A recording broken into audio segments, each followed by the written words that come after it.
Fox Sports. We are Fox Sports. We are LA. Last Sunday, Chris Sale was perfect through 6 1/3 against the Angels and completed the game with a one-hit gem.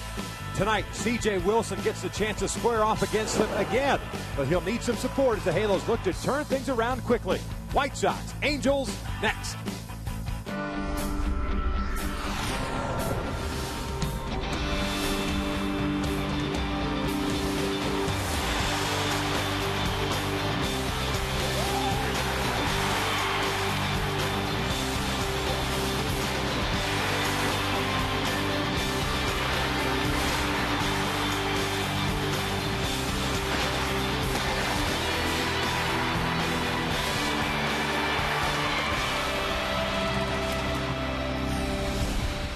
Gorgeous night for baseball here at the Big A, trying to erase the memory of last night's loss to the White Sox. Tonight it is game number 2 of this 4-game series against the Men in Black.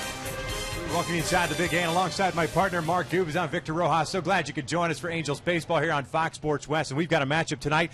It's exactly the matchup we saw last Sunday night. The only loss the Angels had in that weekend series against the White Sox, partly because Chris Sale was absolutely fantastic in that one-hitter, but C.J. Wilson matched zeros with him. Victor, this is a great pitching matchup once again. You mentioned that last Sunday. Both were very good. No runs allowed by either one of them through 6 innings. C.J., for me, had great pace throughout that entire game.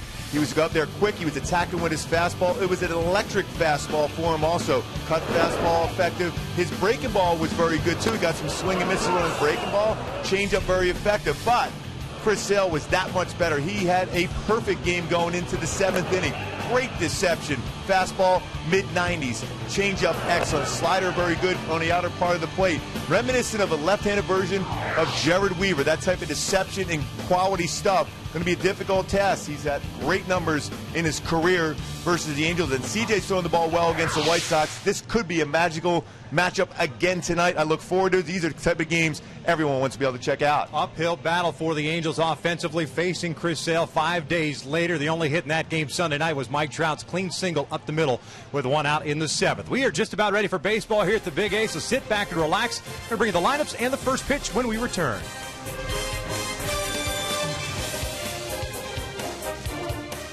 Angels baseball is brought to you by your Southern California Hyundai dealers. Come in and test drive the sleek, stylish Hyundai Sonata today. By Jack in the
ATT, rethink possible. By CarMax, start the search for your next car at CarMax. CarMax, start here. And by your Southern California Toyota dealers. Well, the Halos looking to bounce back after last night's 5-4 loss, and we'll see what C.J. Wilson could do against the White Sox. Let's see what the Angels offense could do against Chris Sale more specifically. He was absolutely fantastic Sunday night in that one hitter, had that perfect game into the 7th inning.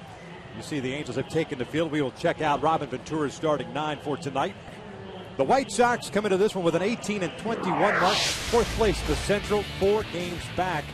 And ironically, the same record they had this time last year through 39 games. Alejandro De Azo will lead things off in center field. Alexi Ramirez is the shortstop. Alex Rios is in right. Paul Konerko and Adam Dunn flip-flop with the left-hander on the mound. Dunn the DH, or pardon me, the first baseman, Konerko the DH. Vicieto's in left field, Keppinger at second. Conor Gillespie over at third base, and it's Tyler Flowers doing the catching. Taking on C.J. Wilson, who threw the ball well against the White Sox the last time out there. Comes into this one with a 3-2 mark and a 3.88 ERA. I think what C.J. takes from that last game is how good he could be on the mound when he has a great pace and tempo. Fastball was very good. Location of his fastball was excellent. Inside out, his breaking pitch was solid. All his pitches were working because he had the fielders on their toes because he worked quickly. Well, defensively for the Angels tonight behind C.J. Wilson, we've got Mark Trumbo in left, Mike Trout is in center, Josh Hamilton in right, Luis Jimenez at third base, Eric Ibar is short, Howie Kendrick at second, and Albert Pujols at first. Hank Conger gets to start tonight behind the plate. And with Jimenez at third base, should be very active with that cut fastball from C.J. Wilson with a number of these right-handed batters that Chicago will throw at him. And also with the lefties, that sinker away. Get a lot of ground ball action. Has been excellent. No errors at third. Strong throwing arm, using that bigger glove at third base. Halos last night with the loss now find themselves at 15-26 on the year, 12 back in the American League West. Good news today as far as the injury report. Jared Weaver threw a simulated game, 60 pitches out on the big field here, and looked good through all of his pitches. And tell us, for those that are at home watching, what a simulated game entails, because this was at 100% maximum effort. Well, what you're doing is Mike Scioscia would put hitters up there with an opportunity to be able to see live pitching themselves. They're up there looking to get a hit, and Jared's up there trying to attack the strike zone. You get the adrenaline going. You don't get quite the same adrenaline when you're throwing a bullpen session, but when you're facing a batter and they're swinging the bat, your objective is to get him out, and that's a good thing for Weave to have that opportunity to do so today. No report as to what will happen now, what the next process or next step is in the process would be. Figure if everything is okay and he bounces back tomorrow and he feels good, that perhaps a rehab start or two. The first one tonight is a breaking ball in for a strike. Alejandro De Azo, the center fielder, had a 2-for-5 game last night. He's the guy that started the rally off in the 8th inning against Dane De La Rosa. 2-strike single to left. They set the wheel in motion. And as we all know now, 9 batters came to the plate. 3 runs came across. The Angels ended up losing by a run. And that was a good sign, that 0-1 breaking pitch from C.J. Wilson. Using it early. Good feel for it. This one out to left field. Mark Trumbo moving back on it is there. Makes the catch. There's the first out. Now let's take a look at our AT&T U-verse rewind. Speaking of Jared Weaver on the mound in a simulated game today, what I saw from Weave was that good action, over the top, good fluid arm motion. That's the important thing. The elbow doesn't seem like much of an issue, keeping that tucked in, but the way the baseball came out of his hand was impressive to see from Weaver. More than likely, feels good. Maybe a bullpen session, and then a rehab assignment of 2, maybe 3 starts before we see him back here at the Big A. Alexi Ramirez looks at a strike. Sean Burnett is going to go out on a rehab assignment to Inland Empire. That might just be a one-and-done situation where he makes an appearance. Kevin Jepson, same thing. Yep. Swing and a miss. Took something off there. It's an 0-2 count. Boy, a breaking pitch and a changeup early of the first 5 pitches from C.J. Wilson. Important for him. Ramirez had a 3-hit game against C.J. Sunday night. He tied him up, rolls out one foul, and big hit, of course, being the last batter that C.J. faced was Ramirez, a 2 RBI single in that 7th inning. Yeah, he's 7 for 15 in his career versus C.J. Just a couple batters in this lineup have had success against Wilson. Ramirez being one of them. Flowers is 501 for 2. Rest of the lineup has had their troubles against Wilson. 0-2, little soft liner right back to Wilson. 2 outs. I'm glad he used the glove. It looked like initially he was thinking about using the bare hand, but reached up and got that little pop-up. Best feeling in the world, by the way, getting a pop-up right back at you on the mound. It's even better than a strikeout. Well, it would have been even better if he just caught it with his bare hand to show the hitter how far in his kitchen he got, right? No. You never did that? No, I would never try. No. No? No, I didn't like hitters, trust me, but I wouldn't do that. Would that show? That would be showing him up? Yeah, just a little bit. Yeah, well, if you hit a home run off me, I might do that, though. I mean, he really got in his kitchen. Way in there. I mean, Alexi went back to the batter's box and picked up his knuckles. You know you get in there quick and deep in that kitchen when you can throw your bare hand up and then reach up and still get it with your glove and have plenty of time to catch it. Yeah, it was almost slow motion. I'm going to catch it with my bare hand. Nah, I'm just teasing. Catch it with the glove. 0-2 is out to left center field, and that ball's hit well. Trout and Trumbo going back at the wall, and that one is gone. Rios, for the second straight night, has homered, and the Angels' struggles with 2 outs continue. A 1-0 White Sox lead here in the first. Well, if Rios can get his arms extended, there's no doubt he's got tremendous power. That home run he hit last night went over the second bullpen and into the stands, which is a long way out. Boy, it looked like it must have been trying to get a cut fastball in. It stayed over the middle of the plate. And drifting out at this hour of the night, it's going to have some carry and over the wall for a home run. Home run number 10 for Rios. Yeah, it looked like Hank Conger was set up in off the plate. That ball was over the heart of the plate and up.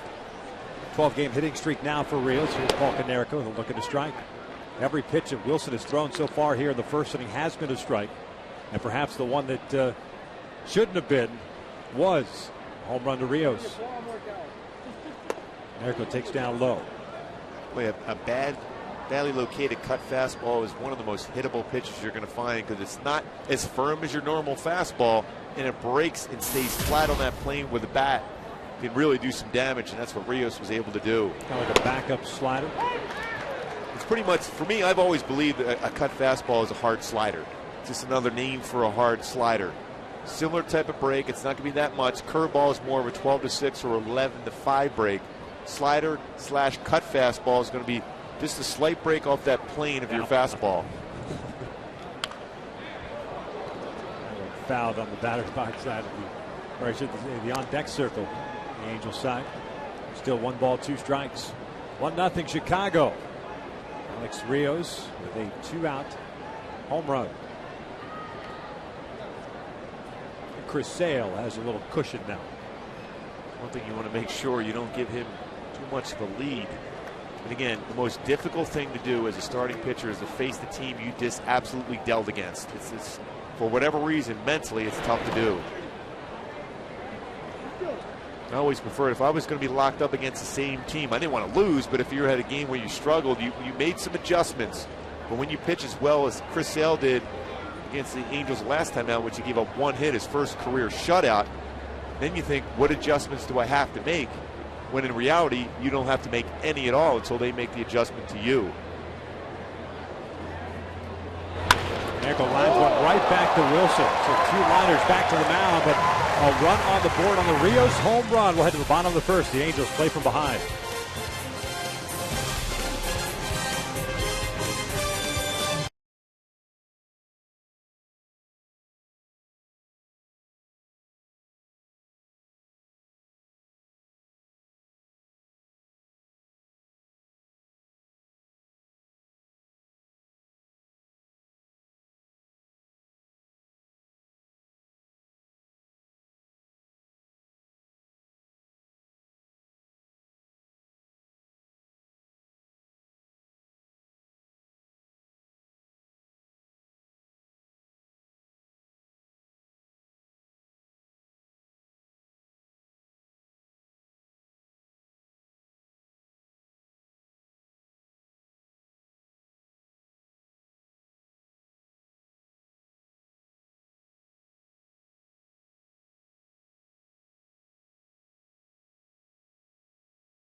lineup as we start the bottom of the first inning. Eric Ivar leading things off at short. Mike Trout is in center. Albert Pujols at first. Mark Trumbo in left field. Josh Hamilton in right. Howie Kendrick at second base. Alberto Callaspo will serve as the DH. Hank Conger's doing the catching, and Luis Jimenez gets a strike tonight at third base. So a very right-handed lineup against Chris Sale. We all know what he did Sunday night. A one-hitter picked up the win. A perfect game into the seventh. Fastball 90 to 95. Hard slider, very good changeup. 2-0 in his career versus the Angels with an ERA of .55. Very good deception on his delivery. Hides the baseball well. Have to force him to the middle part of the plate. Right-handers, 6 home runs and 239 against them. Lefties, 067. Ibar punches the first one back to the mound. And there's out number one. Let's check out the White Sox defensively tonight.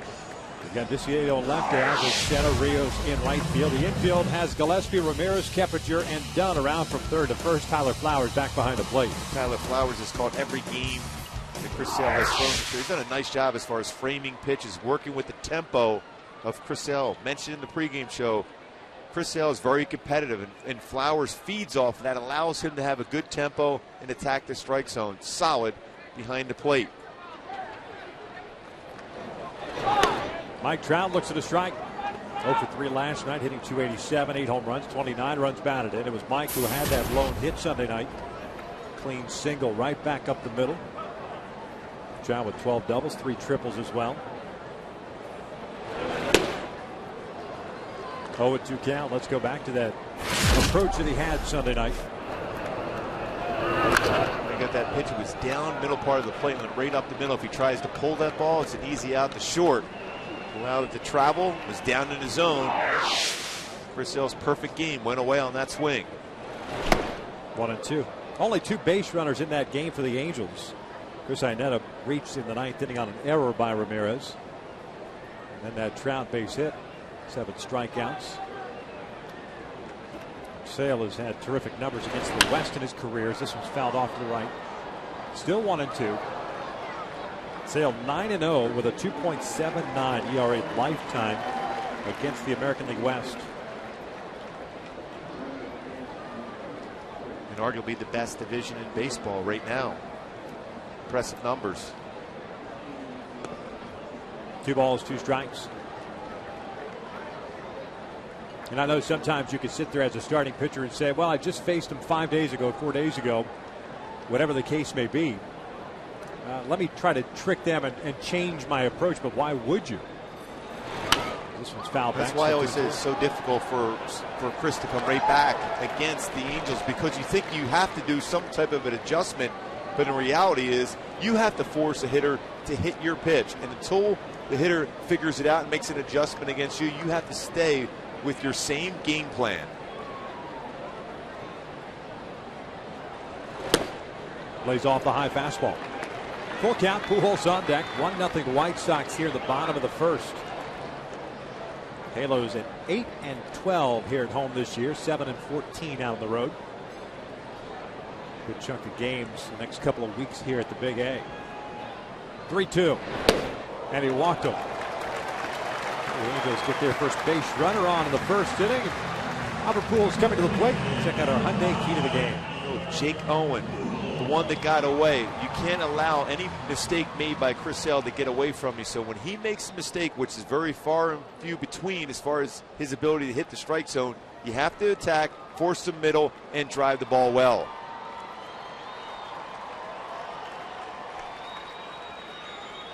Only took 2 batters to get him to work from the stretch tonight. Baby steps. Here's Albert. First one is in for a strike. Because you know everyone asks him after the game, and of course before the game today, well, how are you going to approach the Angels? You did so well against them last time. And just that little negative thought that creeps into your mind when you're on the mound makes you make adjustments even though you don't have to.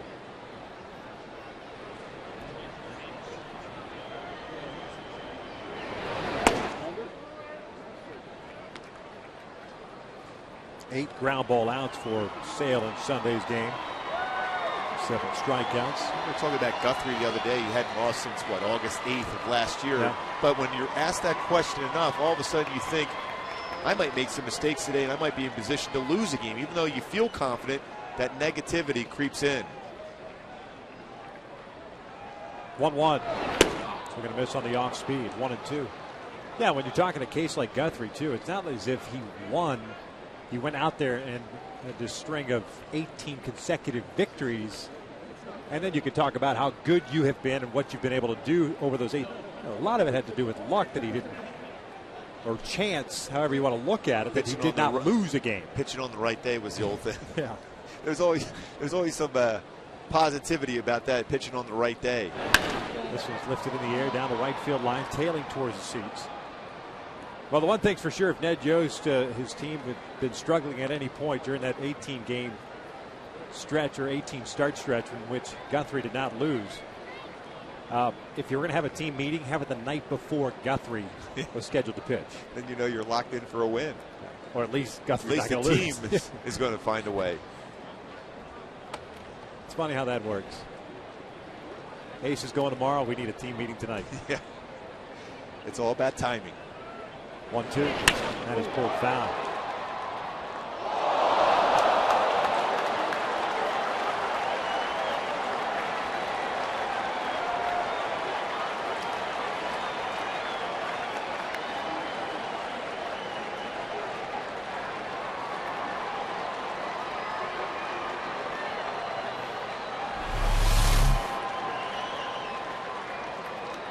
Oh, Big Bang Friday. That's a bad deal. New meaning to wear it.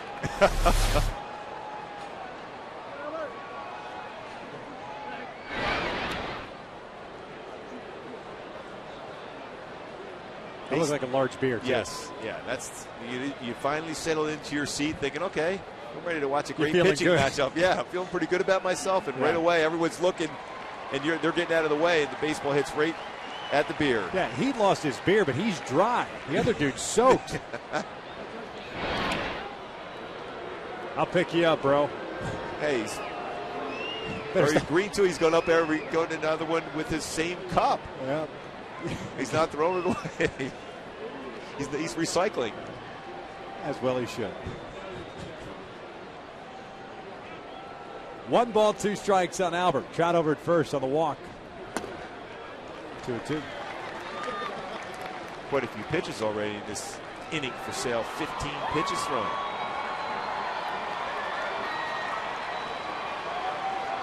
Again, he's a high-energy guy, very competitive.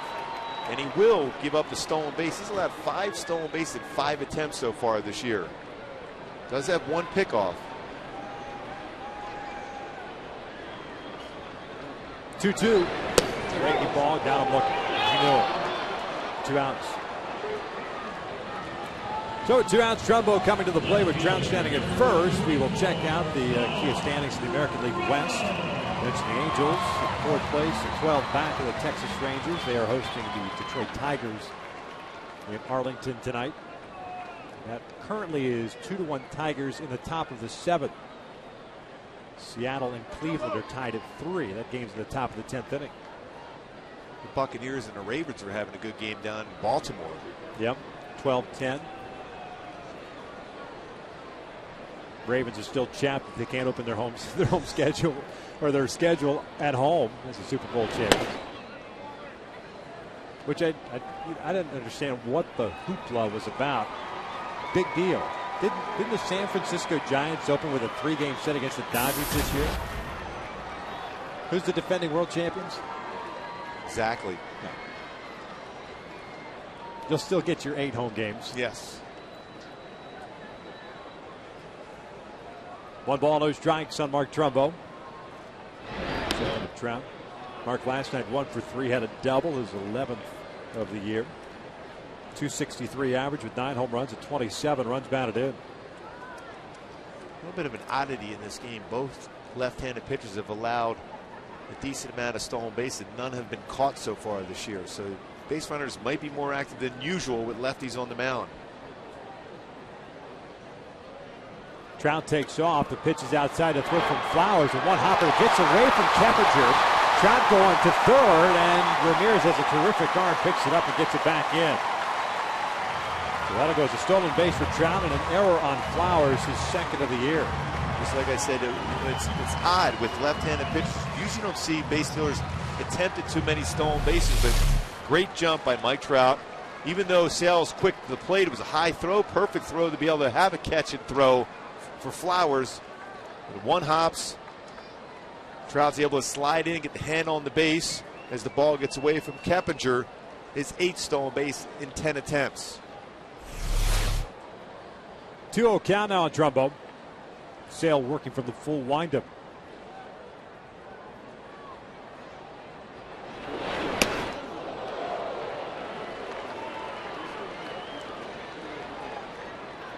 Three balls and no strikes. Green light for sure here. Hamilton on deck, lefty. Lefty's hit 0.67 against Sale.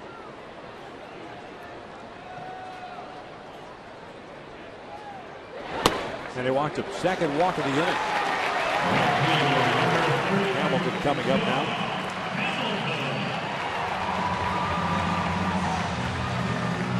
Pitches thrown so far in this first inning for Sale. 10 strikes, 10 out of the strike zone.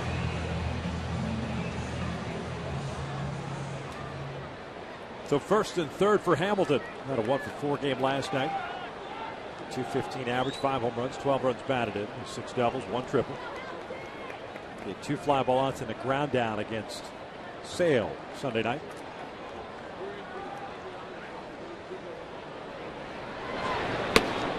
Sweeping breaking ball. He's in for a strike.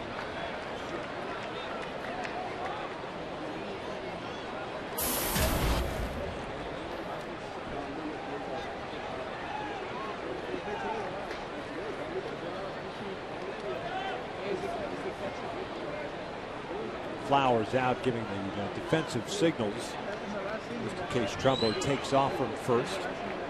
You may see that on an 0-2 count. 0-1. Now it's not a bad time to go if you're Trumbo. Run, stop halfway, draw the throw. See a Trout can steal home. And turn that one over so well. And out in front, Hamilton. Very difficult for a left-handed batter to stay in because he's thrown across his body. And all you see is legs and arms and a glove, and then all of a sudden that baseball's on you as a left-handed batter against him. Good. 1-2. Trumbo stays at first. Nice read by Trout, too. He thought about it. If that ball got away from Flowers at all, he was going to attempt to score. So how about your secondary lead? That good read at third base for Mike Trout. I see a big 3-2. 23 pitches thrown by Sale here in the first. White Sox lead at 1-0 on the Rios home run. Hamilton pops it up left side of the infield. Gillespie near the mound. Makes the catch. The inning comes to an end. The Angels get a couple of men on via the walk and leave them stranded. One complete, 1-0 Sox.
broadcasting to the U.S. Armed Forces serving in 175 countries and aboard ships at sea.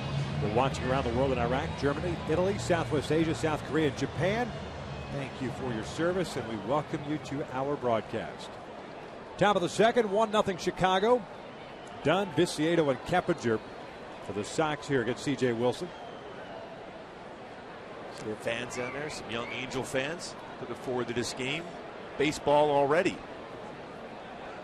It's a good pitching matchup, though. They've got to be excited about that. Watching on C.J. Wilson, 16 pitches thrown in the first inning, 14 strikes. Adam Dunn looks at his strike. Dunn last night 2 for 4, had a double and a run batted in. RBI single in that 8th inning to Chase De La Rosa. 167 with 9 home runs and 19 RBIs.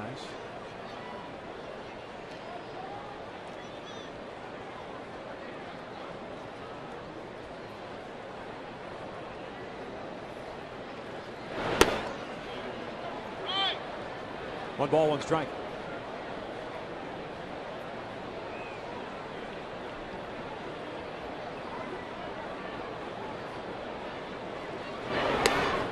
Nice breaking ball, 1-2. Well thrown from CJ. Important thing is making sure that front shoulder stays tucked over the top with his breaking pitch. 1-2. Didn't miss by much. That looked like they got the strike zone. It's cutting action. Good follow through, and that got right in the middle of the plate at the knees.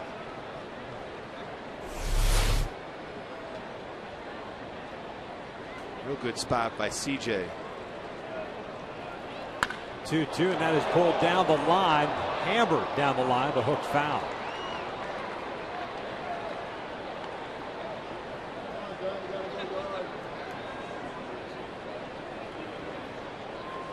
Spin up the bat for Adam Dunn on a breaking pitch there. They got around it a little bit, broke towards the middle of the plate. Now you might want to try going upstairs with a fastball. See if you go 4-seam.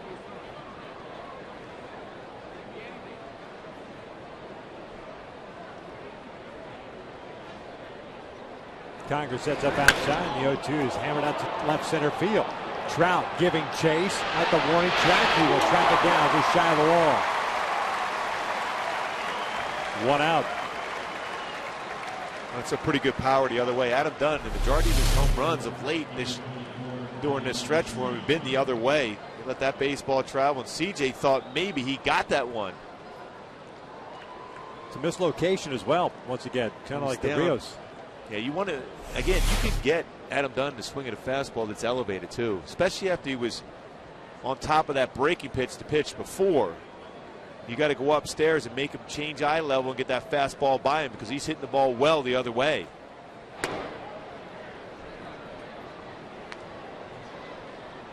One ball, no strikes on Viciato.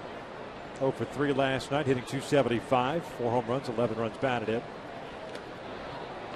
Dirt. He hacks at it. It's 1 ball, 1 strike.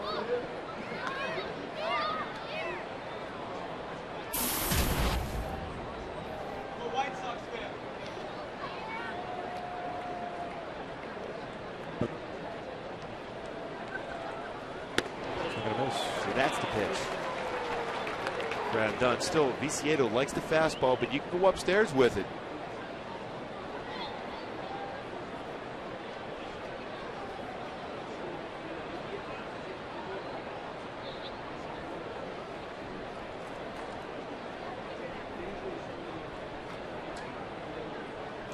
Second time tonight, we've seen CJ kind of start the windup and stop. I figure that has more to do with catcher Conger moving. It's in the dirt through the wickets. 2-2 now. And also a little indecision on what you really want to throw. Again, the catcher makes suggestions. You as a pitcher have to have conviction on where you're going to throw the baseball and what pitch you want to throw. So if you're indecisive at all, step off the pitching rubber and go through this set of signs again with your catcher. We'll go inside here with a fastball. He jammed him. That's down the line, but foul. It's a firm fastball at 93. Okay, so that's what we've been talking about quite a bit over the last couple of years, but specifically this year. You see that swing right there on a fastball in. Why not throw another one? You have to. You see him late on that fastball. He's got to be thinking off speed too as a hitter. So he might throw a cut fastball here in. That was up. Fouled straight back. Still at 2 balls, 2 strikes. Dangerous pitch though. 89. Again, a cut fastball / sliders. When it's not located well, it's a bad fastball that becomes very hittable.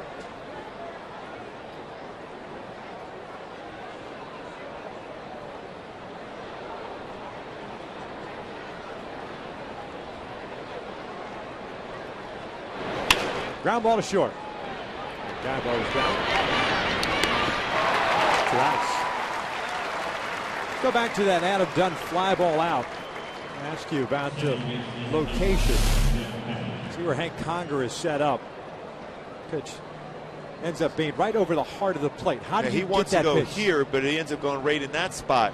What you do, you have to finish off. You have to, when you go through your follow through as a pitcher, you have to follow all the way through. It looked like CJ stopped, almost recoiled as he delivered the baseball. You have to follow all the way through to get to the glove side. You hear that often. Arm side, glove side of the plate for pitchers. To get to the glove side for CJ, you really have to extend the arm and reach out almost if you're going to shake hands with the catcher. Is there a mechanism you could use if you have troubles doing that to kind of remind you to make sure you get down there and finish it? Sometimes pitchers, that's when they move to certain parts of the pitching rubber. That's why like sinker ballers will move over, right-handers will move over to the first base side. But the reality is you have to make sure you have the reach out, and you want to almost be able to touch the dirt on the mound. That makes sure you got a full extension as far as your delivery. And some guys, it just becomes a comfort thing. You know, if CJ wanted to really work on getting that cutter or fastball in on right-handers, you move to the third base side of the rubber. But at that point, it becomes a mental thing, because then you worry about lefties and what they do against you. That's why when you have your bullpen sessions, they're really an opportunity to work on certain spots of the strike zone you want to throw to. We'll talk about that when we get back out there. 1, 2, 3 inning. We'll head to the bottom of the second. 1-0 Chicago.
In the bottom of the second with the White Sox leading 1-0. CJ Wilson, solid second inning.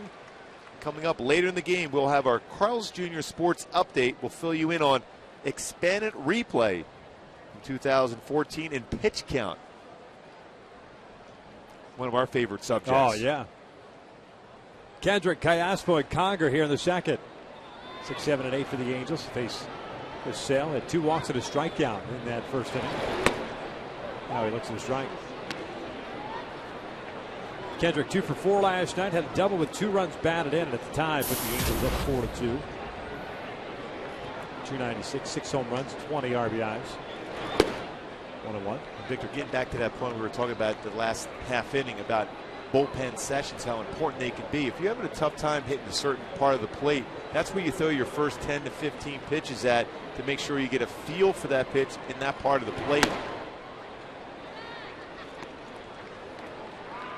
It's amazing that a guy like Chris Sale, who's all arms and legs, has the ability to work both sides of the plate to change the eye level and plane of the hitter.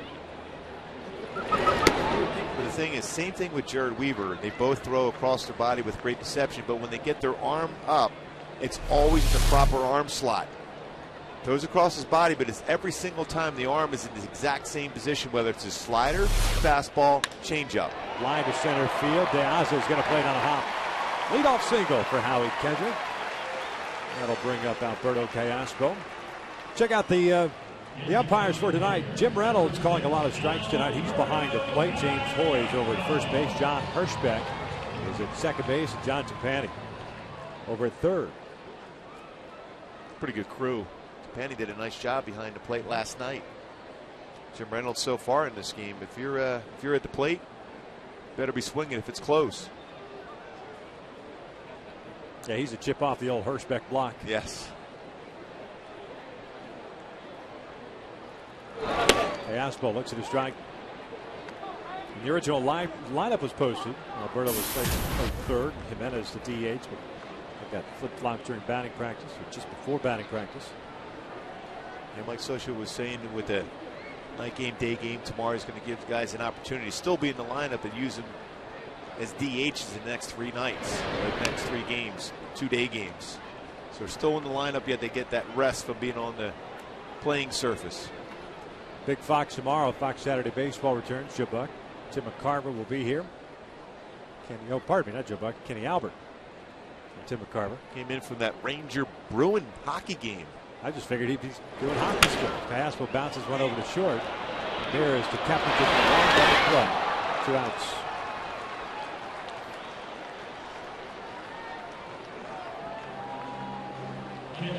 .46th double play the Angels have hit it to this year.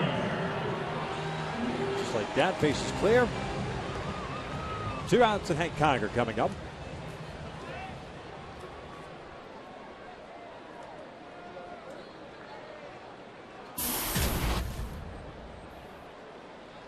Hank hitting .250 on a year. 3 doubles, a home run, 4 runs batted in. Got into the game last week, pinch hitter. Ends up hitting a fly ball to left. It's never a bad idea to step out on occasion against Chris Sale. He's a high energy guy, doesn't waste any time. You got to throw him out of his rhythm.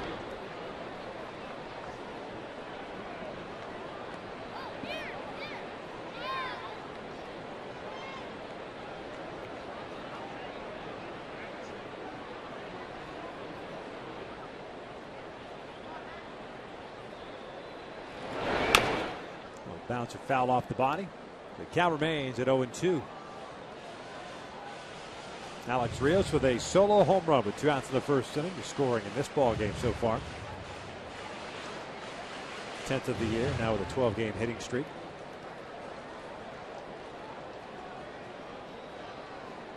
Robin Ventura, second season as the manager. And he mentioned the same exact record at this point last year, and they went on a great roll. Conger strikes out, looking, second strikeout of the night for Sale. 2 in the books, 1-0 Sox.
Best swing in baseball.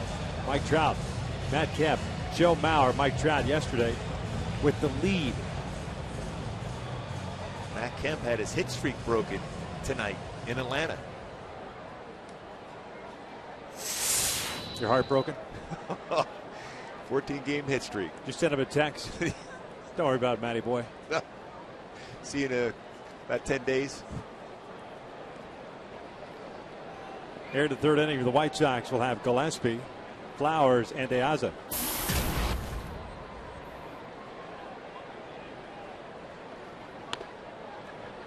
Connor Gillespie, the third baseman, 1 for 3 last night, had a double. 294 with 3 home runs and 7 runs batted in. He's been a nice pickup. Nice addition for the White Sox, picked up in spring training for the Giants. It's a pretty good hack, too. 3 home runs, 5 doubles and a triple, 9 extra base hits. Former first-round pick by the Giants.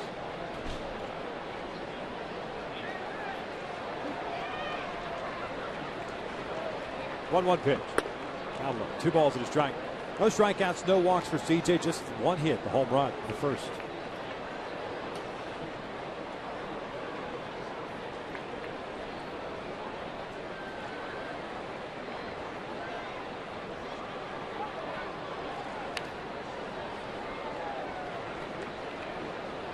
That's a nice breaking ball. Now we're wondering if we'll go with that fastball. We talked about getting that extension out, hitting the outside corner. Now when you see a swing like that on the breaking ball, chances are he's not going to be able to catch out to a fastball in the outside corner.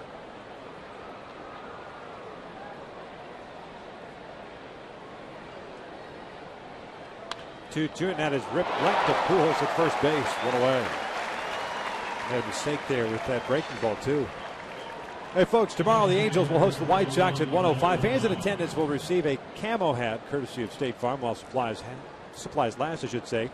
Purchase your tickets today at the Angel Stadium ticket office by logging on at angels.com. Got that special for Kenny Albert and Tim McCarver tomorrow's game. It's going to be sunny. Perfect for him. Think they'll bust it out? Yeah.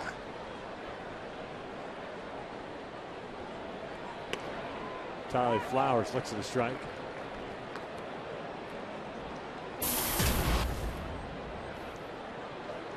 Flowers had an 0 for 4 game last night, hitting .202. 4 home runs, 12 runs batted in. It's an 0-2 count. Flowers originally in the Braves system. Georgia native. Doing the bulk of the catching duty with A.J. Pierzynski in Texas now. Flowers goes down swinging, 2 outs for strikeout of the night. The breaking pitch went backdoor, cut fastball, the pitch before, then down and in with a hard slider from CJ. Great job. That's a good view of how well he kept his front shoulder in to be able to have that snap on his slider to get a swing and miss.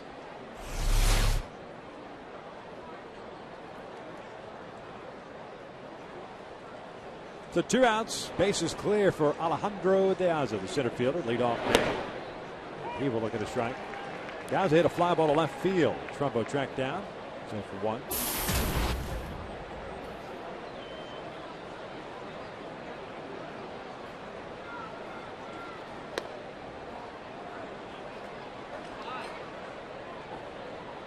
Both teams with 1 hit.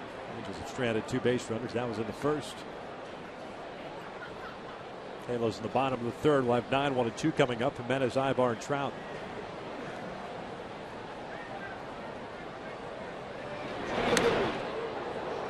Two balls and a strike. See CJ shake his head. That time his front shoulder opened up too quick. And then when you do that as a pitcher, all of a sudden you have to play catch up with your arm. Same thing as a hitter. When you open up that front side, you don't have a lot of plate coverage. The only baseball you're going to hit hard is on the inner half. So you try to keep your shoulder both in as a hitter and as a pitcher. 2-2. Real good adjustment.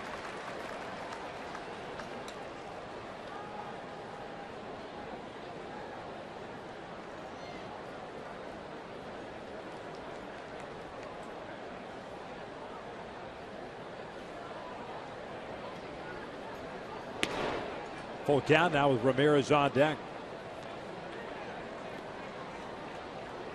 White Sox 15th in the American League, dead last at hitting.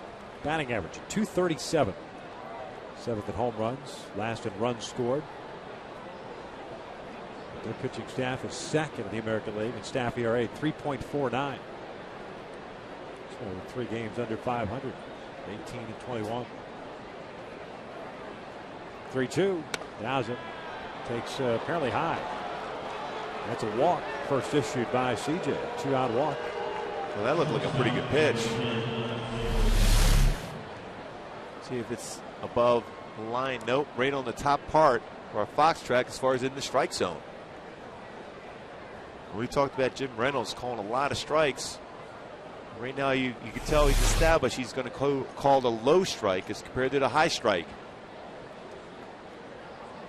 One of these days, we might get an umpire that calls the strike high, low, and won't discriminate against either one. They will make a comeback, both of us. Hasn't our society evolved to the point in 2013 that a strike is a strike? Especially when you hit the glove, catcher doesn't move, and it's in the strike zone. Slow to evolve. Alexi Ramirez hit that soft liner back to Wilson. His first time up, so he's 0 for 1. Off speed pitch. Good for a strike. Kind of what you need to do against Ramirez. He's a guy that's looking to hack, especially on a fastball. Boy, early in the count, he's definitely, that's the pitch he's going to try to turn on. Now, CJ, 5 pickoffs last year, none so far this year. He's allowed 4 stolen base and 4 attempts. The odds may be going here.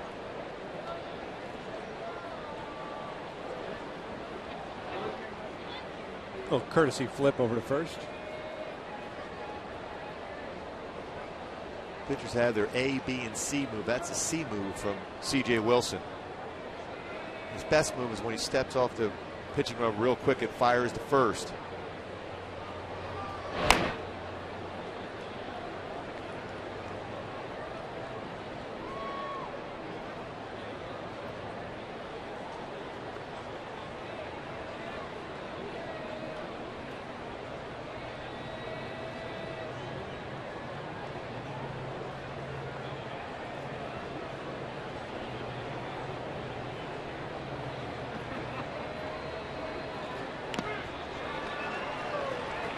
Got a piece of it. It's an 0-2 count. It's a well-located cut fastball below the hands and off the plate inside. 5 0-2 counts already in this game for CJ. The focus has definitely been there. When you're facing somebody like a Chris Sale, especially when you were locked up against him the last time, you know you can't afford to make mistakes, so the focus is there every single pitch.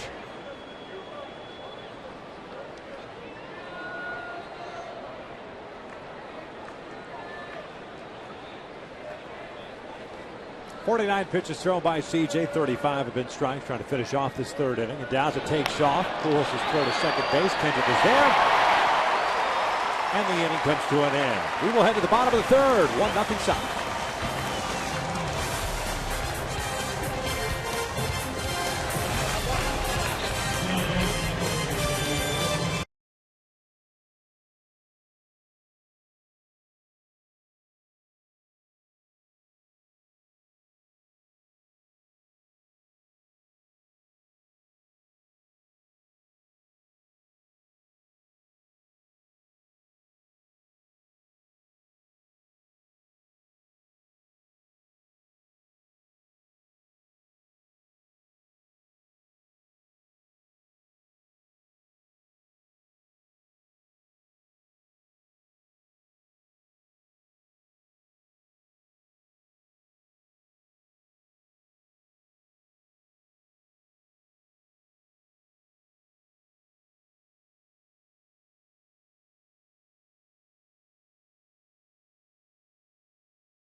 They're still up 1-0 here in the bottom of the third inning.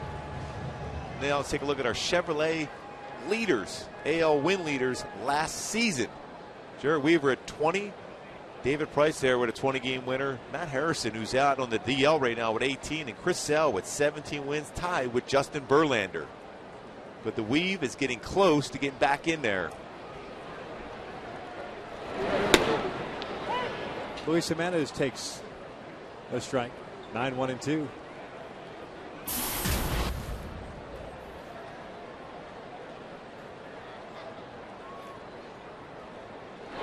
Luis fouls it off to the right. 0-2 count, getting a strike tonight at third base.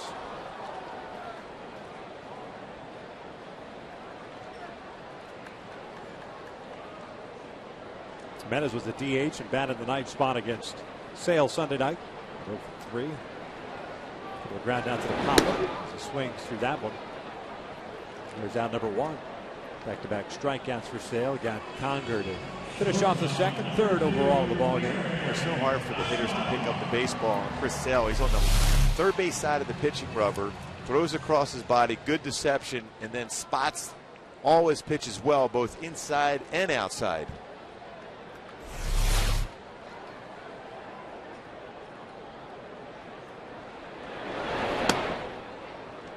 Eric Ibar saw one pitch in the first inning, hit a bouncer back to the mound. So Eric is 0 for 1. After going 1 for 4 last night. Came in batting .266. 5 doubles, 2 runs batted in.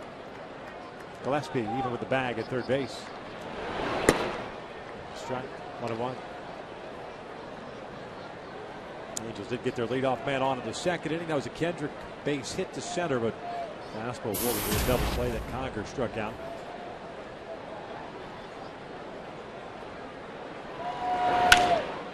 Well, one hopper over to second base. Bobbled for second by Clevenger. 2 outs.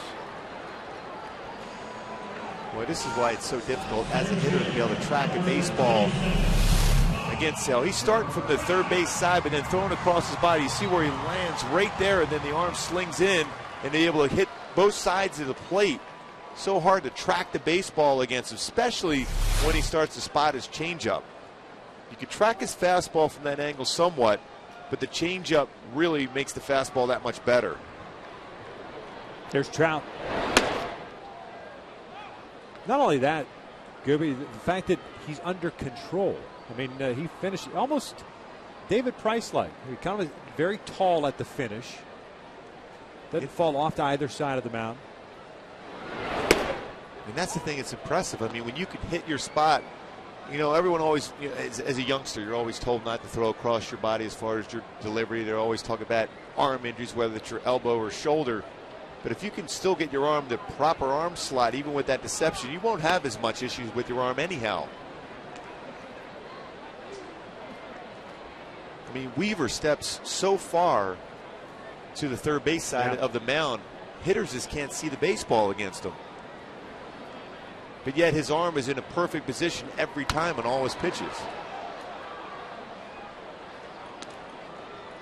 And you ask any hitter who they prefer to face, they wouldn't even have an issue facing a guy throwing 100 if it's straight over the top and it's a straight fastball. But when you create deception and you hide the baseball well, it's very difficult for a hitter to see the baseball enough to be able to react and hit it well.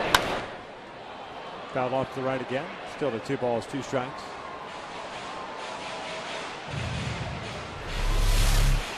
Boy, hiding the baseball, all you see is the glove, and then at the last second you see the baseball. And there's not much time to react anyhow as a hitter to make contact. But when you have that type of stuff to go along with deception, very difficult. Full count.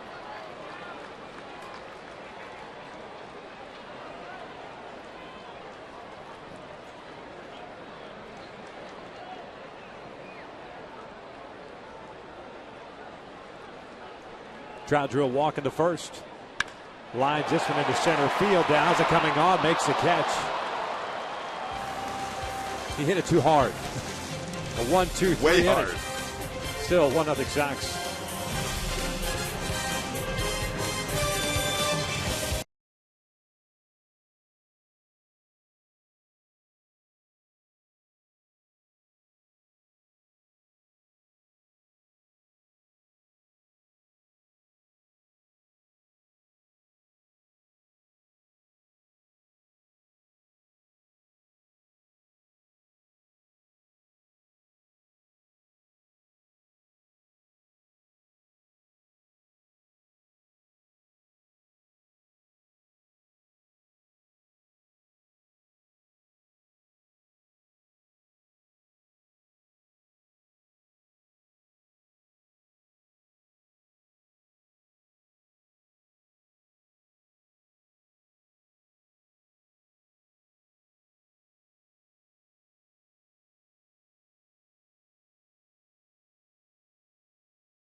last out. Look how hard this ball is hit by Trout. He's ducking Chris Sale, and he's thinking that's got to be a base hit.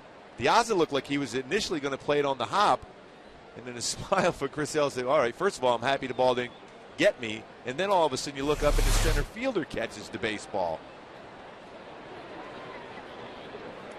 48 pitches for Sale through 3. 49 for CJ. So that's Ramirez, who was at the plate when Piazza was picked off.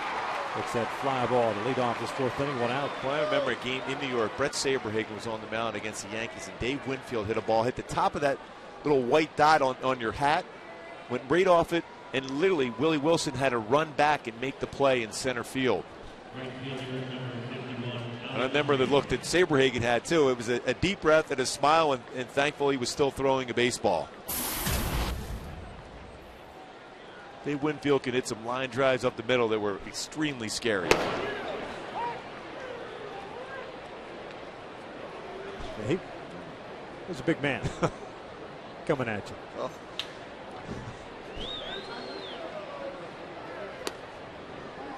One ball, one strike on Rios, who homered. 2 outs in the 1st inning. The only scoring in this ball game. 1 strikeout, 1 walk for Wilson.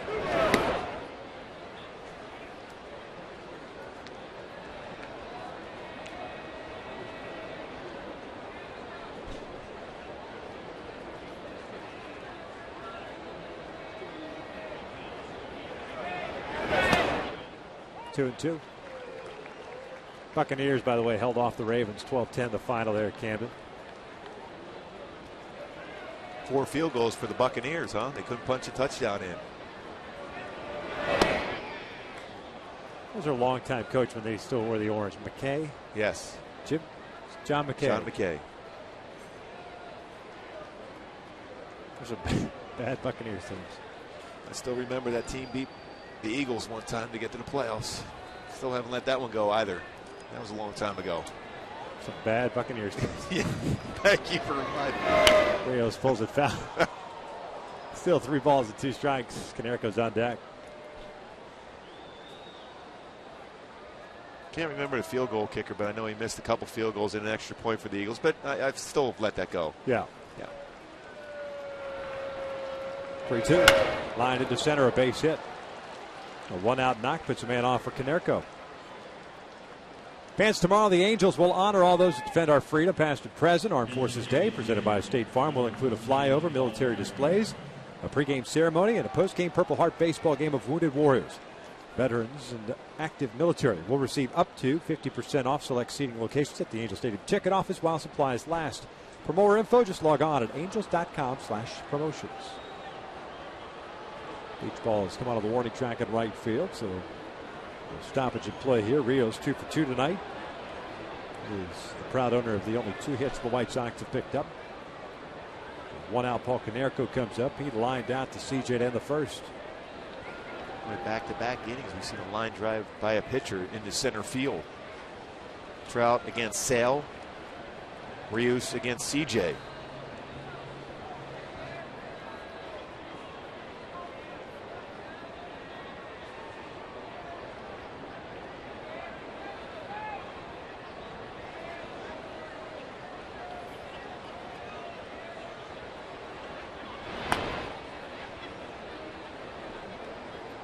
Rios with 7 stolen bases, has been caught 3 times. White Sox overall 21 stolen bases, 8th in the American League.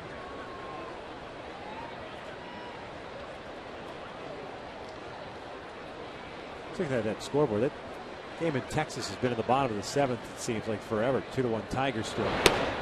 Canerco looks at the strike. I don't think that's been updated. I think it's the bottom of the 9th.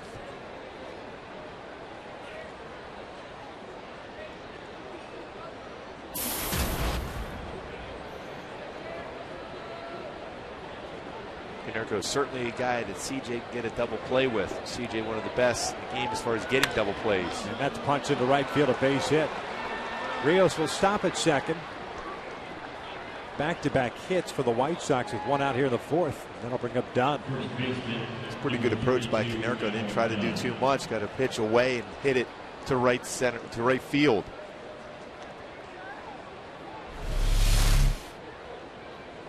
It's a pitch up and away, this short, compact swing, and threw the baseball.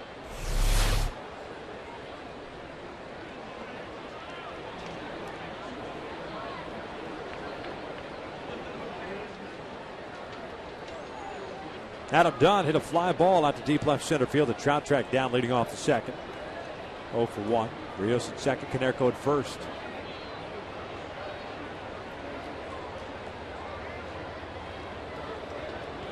Here's our Coors Light cold hard fact. Adam Dunn, last season, 222 strikeouts, second most in Major League history. Mark Reynolds with 223 in 09. This cold hard fact is brought to you by Frost Brew Coors Light. Good location on that pitch.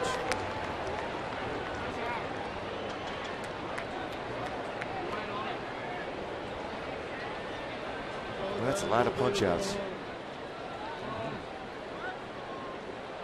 When he made contact, though, it went a long way last year. American League Comeback Player of the Year by the Sporting News and Player's Choice. 0-2 for 204. 41 home runs, 96 runs batted in. In other words, when he made contact, did some damage. Still, his on-base percentage is always solid. He's the guy that will work a walk. Dunn hit 159 the year before.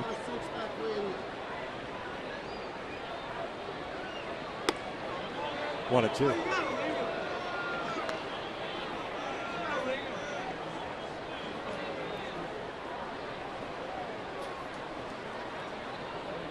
First round pick, pardon me, second round pick of the Cincinnati Reds, 1998.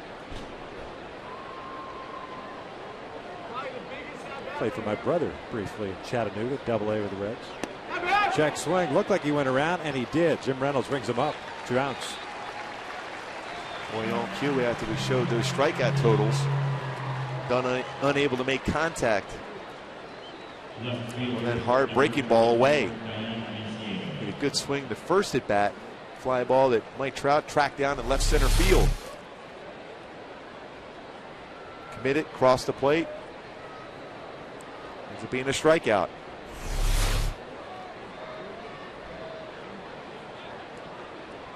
Still work to be done here with 2 outs. Viciedo at the plate. 1-0 Sox here in the fourth. Viciedo, a ground ball to short, second inning. White Sox left fielder is 0 for 1. Halos have 2 more against the Sox tomorrow and Sunday afternoon, then an off day on Monday. Well, that's a great block by Hank Conger.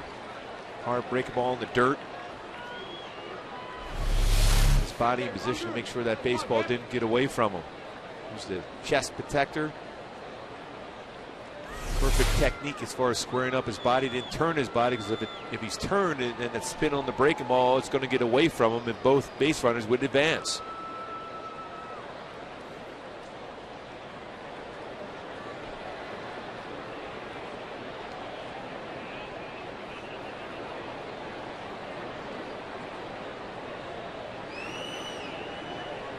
Hamilton shallow in right field.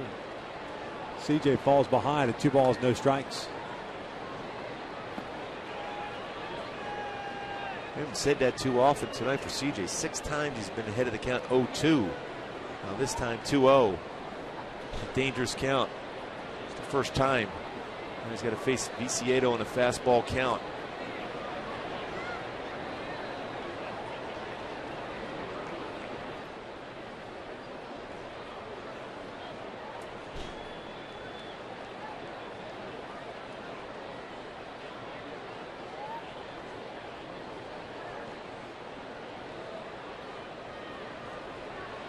Two-0 pitch.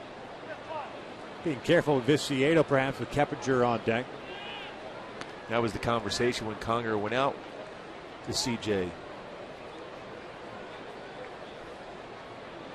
Mike Scioscia signaling he's going to be swinging 3-0, so don't just throw a get-over fastball. Hit your spot.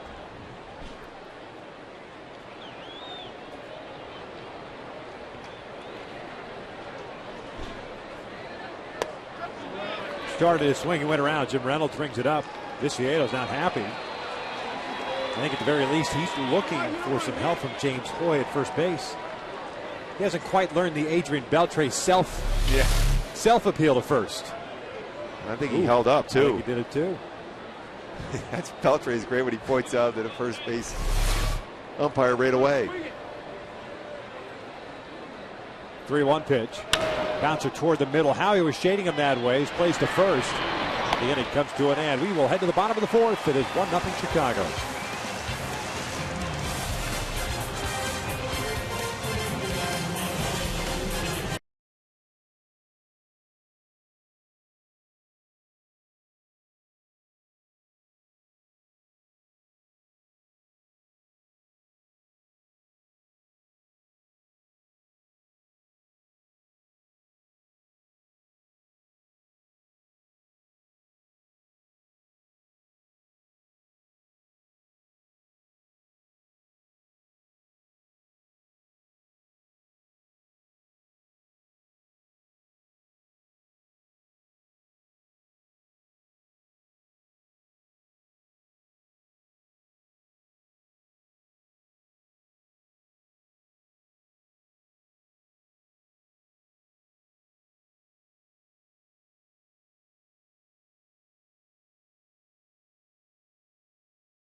The Angels down by the score of 1-0 as we start the bottom of the fourth inning. Albert Pujols, Mark Trumbo, and Josh Hamilton to face Chris Sale, the left-hander who has 3 strikeouts, 2 walks, and 1 hit allowed. That was a leadoff single to Howie Kendrick in the second inning.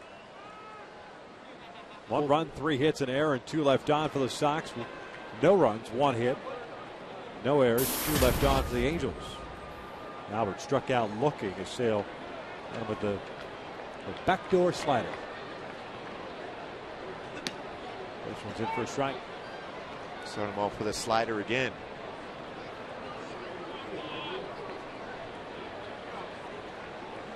Pujols is 1 for 7 in his career versus Sale, but that 1 hit was a home run.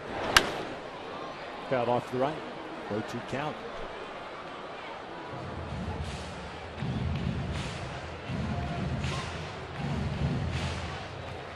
The crowd on hand for Big Bang Friday. When they shoot the fireworks. This is full foul. So it's fireworks tonight. Yeah, Big Bang Friday usually, don't quote me, typically falls on Fridays. So I can write it down in pencil, not pen. Just to be safe. He can't wait. No. He's looking forward to the fireworks. He got him to swing at that breaking ball in the dirt. Flowers will throw on to first to complete the strikeout. 1 out.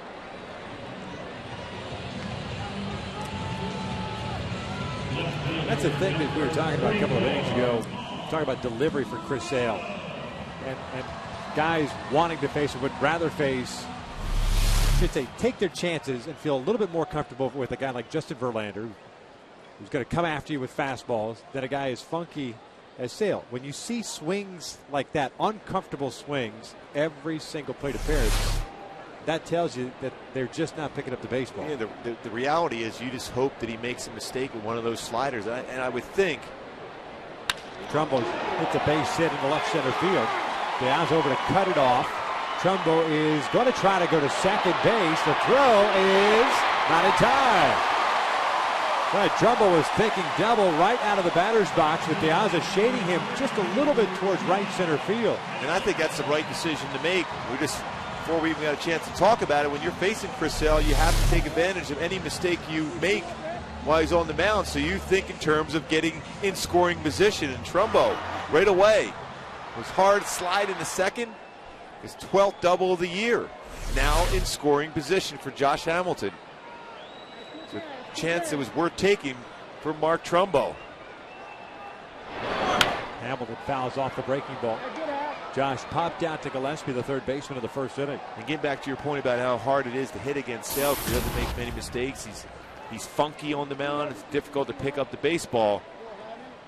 But he has given up 6 home runs, so when he makes the mistake, you better capitalize. It could spin over the middle of the plate, and that's the baseball you have to hit hard. You can't miss his mistake. Is that fastball just in off the plate or in enough? And I think that was a mistake by Sale, because that was a pitch that Hamilton could hit. And you could see by his walking around the batter's box, he knew he had a pitch to do some damage to, and he missed it.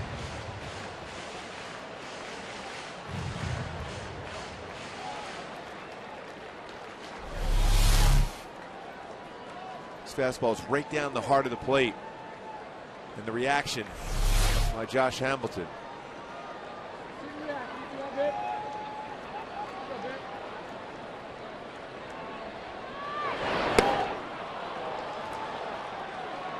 Two outs. Slow slider.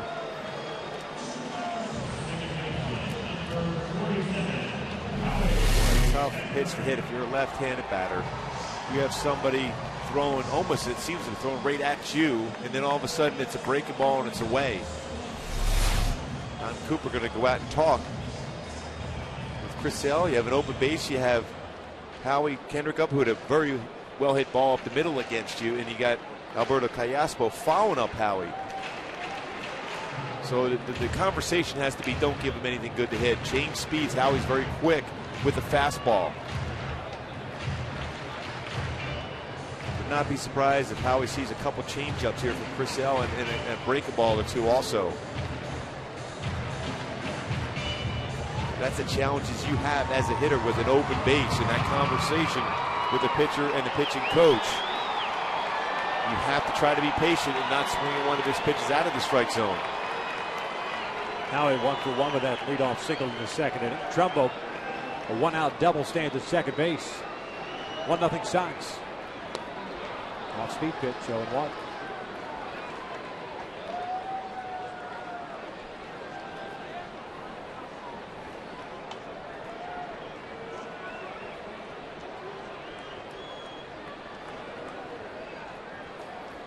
It's kind of like the approach of CJ with Viciedo and Keppinger on deck. Exactly. If he gets himself out, great. If he doesn't, I'll take my chances for the next guy. Alberto was fooled on the off-speed pitch, and he rolled into that double play in a second. Just like we thought, back-to-back change-ups for Sale against Howie. And you have to be patient. Now, he could still make a mistake with the change-up or his breaking ball.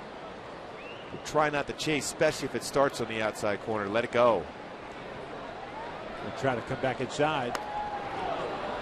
A high fastball, 1-2.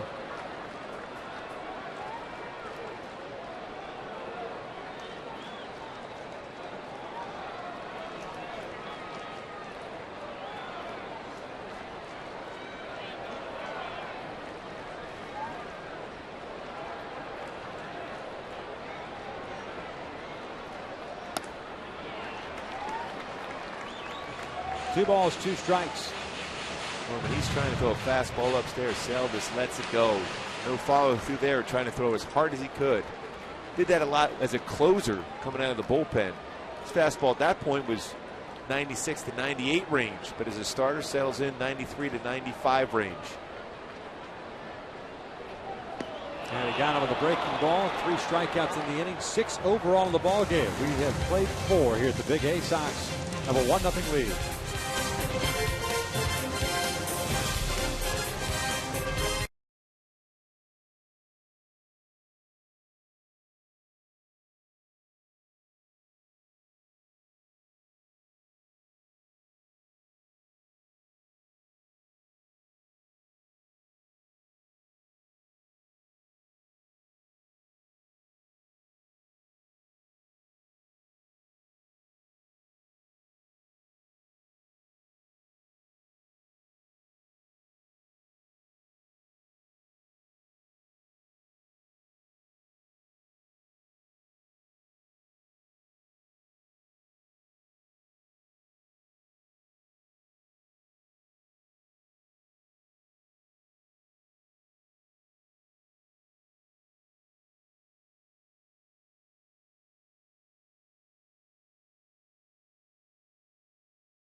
Visit ramtrucks.com today. And by 76, we're on the driver's side.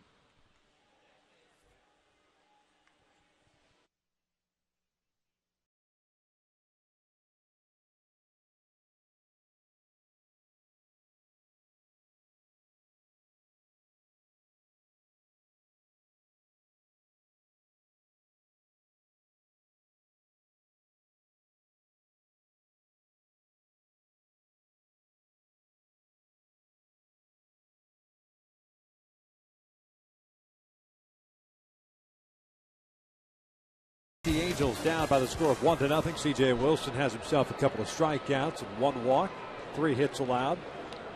He'll face the bottom third of the order here, the 5th. Keppinger, Gillespie, and Flowers. Well, CJ's faced 16 batters so far in the game, 13 first pitch strikes. Chris Sale, 15 batters, 12 first pitch strikes. Like we talked about in the opening, a special pitching matchup here. Saw it on Sunday, seen it so far here tonight. Keppinger, the second baseman, grounded out to Kendrick. 0 for 1.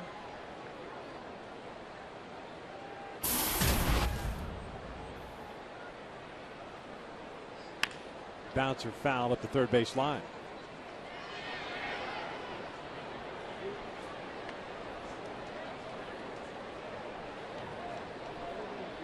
Keppinger's been around a little while. Got to the big leagues for the first time in 04 with the Mets. He's played with the Royals, Reds, Astros, Giants, Rays, and now the White Sox.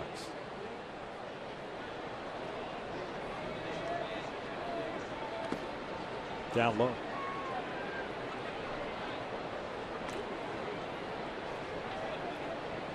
Sometimes it sounds odd, but when you have a guy up there that is all about contact, doesn't swing and miss a lot, a hard breaking ball, he's going to take that. A changeup will throw his timing off because he's just trying to make contact, and a changeup will get him out in front even more so. Pretty close. He was down to 2 balls, 2 strikes.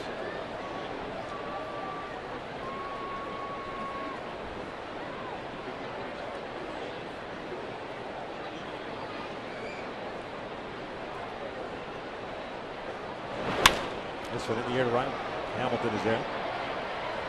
1 out. This copyrighted telecast is presented by authority of the Los Angeles Angels and may not be reproduced or retransmitted in any form, and the accounts and descriptions of this game may not be disseminated without the express written consent of Angels Baseball LP. Keppinger, the first out here, the 5th inning. It's off to a slow start. Signed a 3-year deal. Signed through 2015. The offseason. The thought process there is he could play a number of positions for you, rest some players, still keep his bat in there, a contact guy, situational type hitter.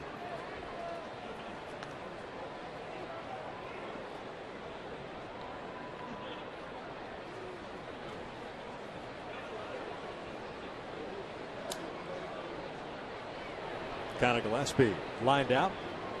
Albert Pujols, his first time up.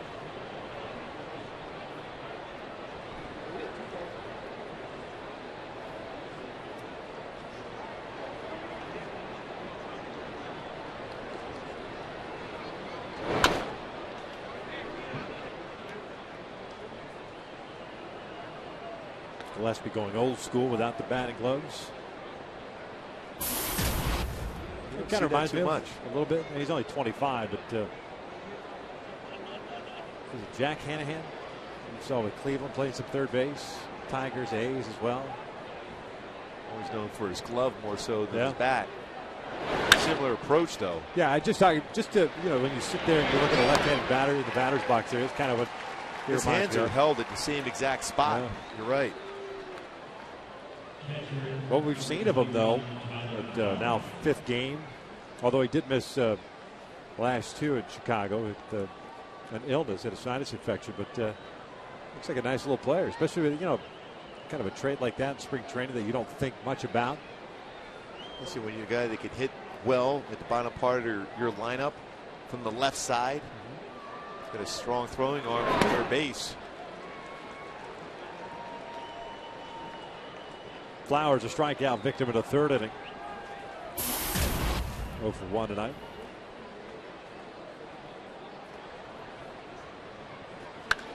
Sharply hit past Kendrick and into right. A 2-out hit.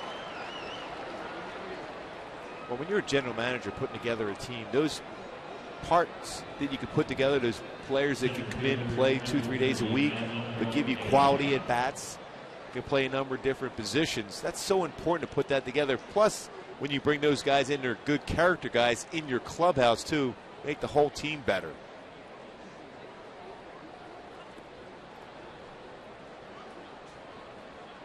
Lineup back to the top now. Adiaz at the plate. Center fielder. 0 for 1. Fly ball to left at first. Drew a walk in the third. The only walk that CJ has allowed.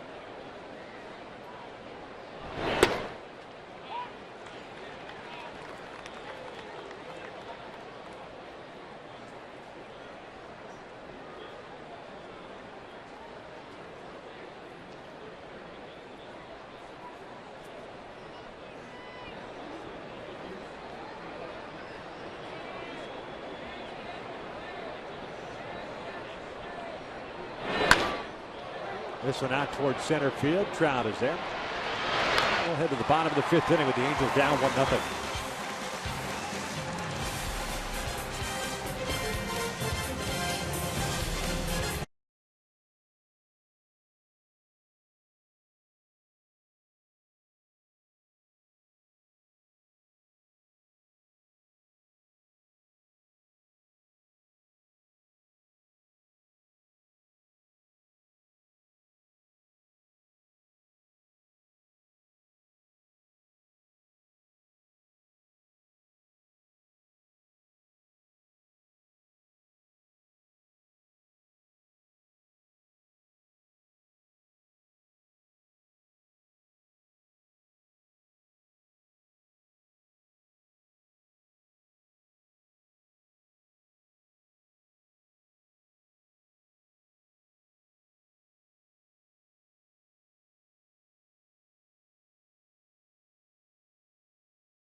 Run by Alex Rios in the 1st inning off C.J. Wilson. Only scoring in this ball game. The Angels, like the White Sox, sending up the bottom 3rd of their order. Callaspo, Conger, and Jimenez.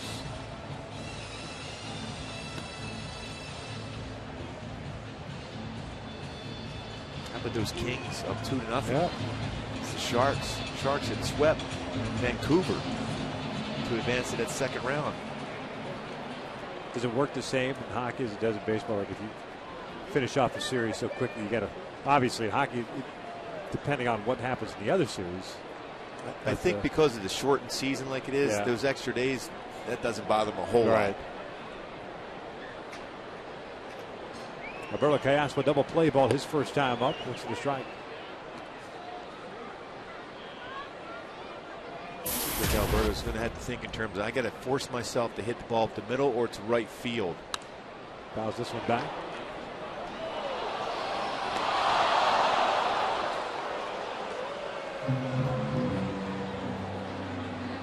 Oh, 2 count.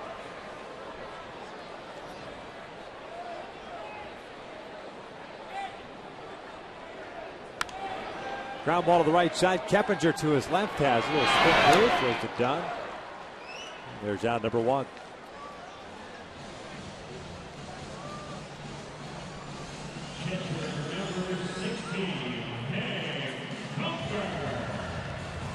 So Hank Conger will come to the plate now. Conger struck out looking at a second inning. Well, the approach was right for Cayaspo, but didn't hit it hard enough to get by Keppinger, though. But that's the approach he has to have to be successful.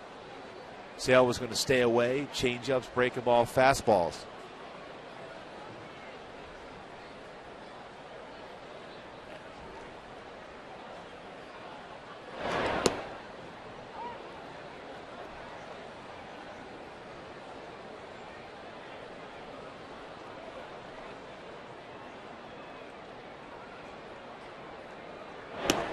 Off the plate.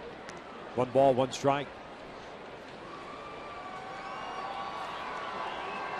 And again, Sale's in a rhythm right now. You might want, on occasion, as a hitter, to step out, throw him off his timing.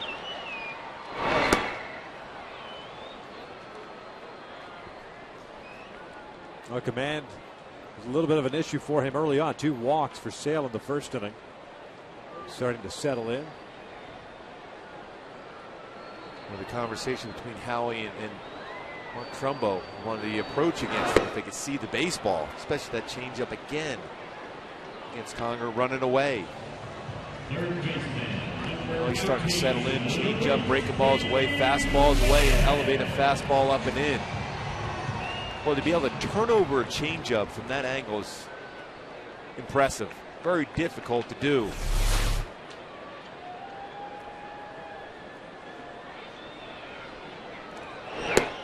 Jimenez looks at a strike. Sale, a 24-year-old. Lakeland, Florida. Spring training home of the Detroit Tigers. Jimenez lines with a center, a base hit. And that's almost, as you were saying to Cayaspo, while Cayaspo was at the plate, not like you went down there and told Alberto, but you have to look away. And if he throws you inside, fine, just take it. But look middle and away. Because this changeup runs away from me as a right-handed batter. Fastball has that tailing action also. Same thing with his breaking ball. Starts it away. So the approach has to be until he makes a mistake on the inner half. That's when you turn on. Otherwise, bunch the hits together up the middle or the other way as a right-handed batter.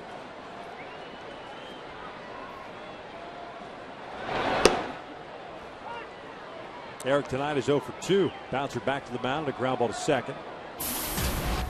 Hit by Jimenez, the 3rd hit for the Angels tonight. White Sox have 4. White Sox will have 2, 3, and 4 coming up in the 6th inning against CJ. Sharply hit, but on one hop right to Ramirez. Force out Jimenez. The inning comes to an end. 5 in the books, 1-0 Sox.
So far, 5 very good innings for C.J. Wilson tonight, going against the White Sox and Chris Sale. He'll face Ramirez, Rios, and Konerko here in the 6th inning with 2 strikeouts and 1 walk. 4 hits allowed, including the Rios home run.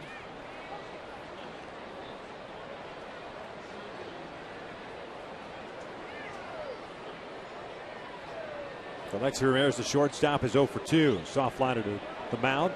Fly ball to center.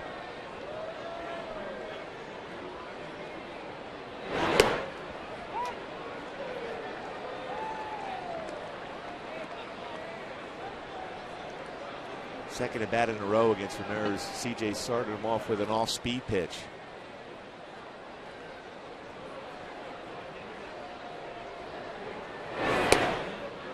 As a matter of fact, I think it's all 3. I think the first one was a changeup and a couple of sliders.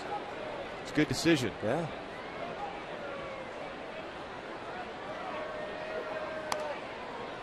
When you have a guy who has success against you and the majority of the success is on your fastball, it's a great decision to make as far as your game plan.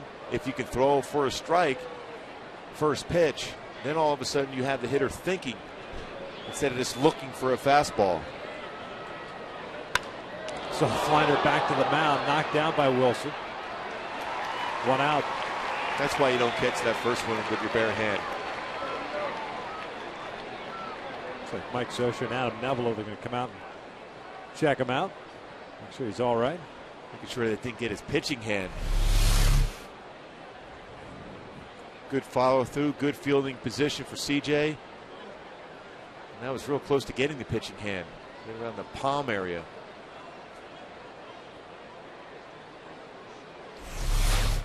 '84 pitches thrown by CJ so far. 59 have been strikes. Looks like he's going to take a throw or two just to make sure he gets feeling back in his pitching hand. And this one of those times where you just unleash one right back to the backstop. And that way Just the to hitter's scare not Konerko comfortable. Oh, yeah. Or Rios. Why not? It's a freebie.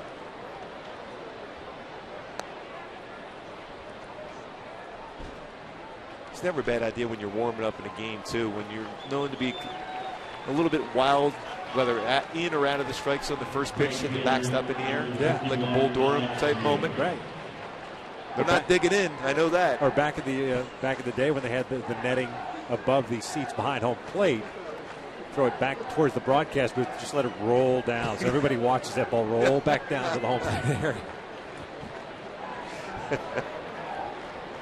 That'll make sure you're never comfortable at the plate. Rios looks at an off-speed pitch for a strike.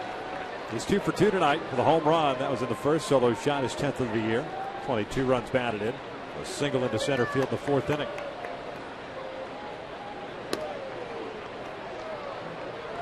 Boy, CJ threw 3 pitches warming up after being hit with that baseball. That tells you that got him pretty good.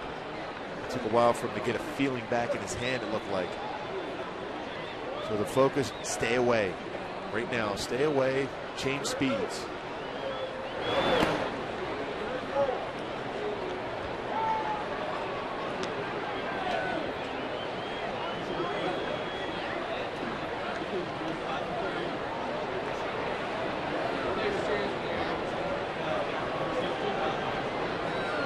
Konerko's on deck. 2 balls and a strike here on Alex Rios. 1 out.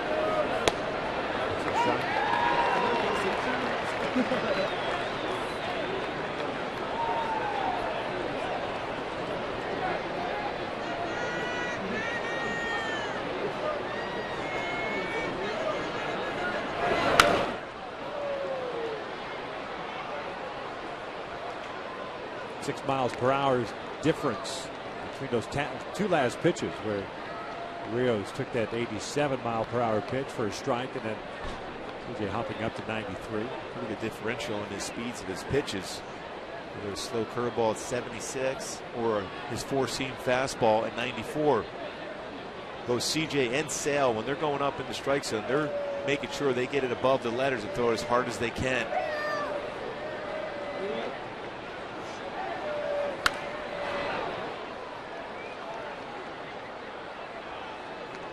Count still leaving it 2-2. Now at 90 pitches. They're pretty consistent. Fourth inning with 19 pitches from him. But CJ's been very good. He's at 8 0-2 counts in the game so far.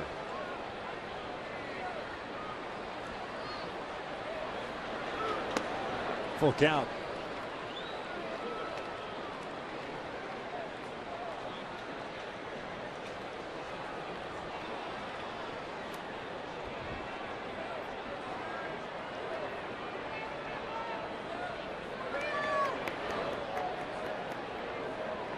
Three-two.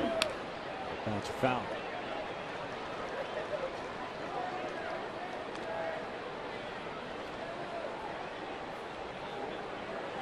Rios with that quiet approach at the plate. Very little movement. Well, it's a bad feeling when you're on the mound. You're facing guys. One, first at bat hit a home run. The next at bat hit a line drive by you. His second at bat.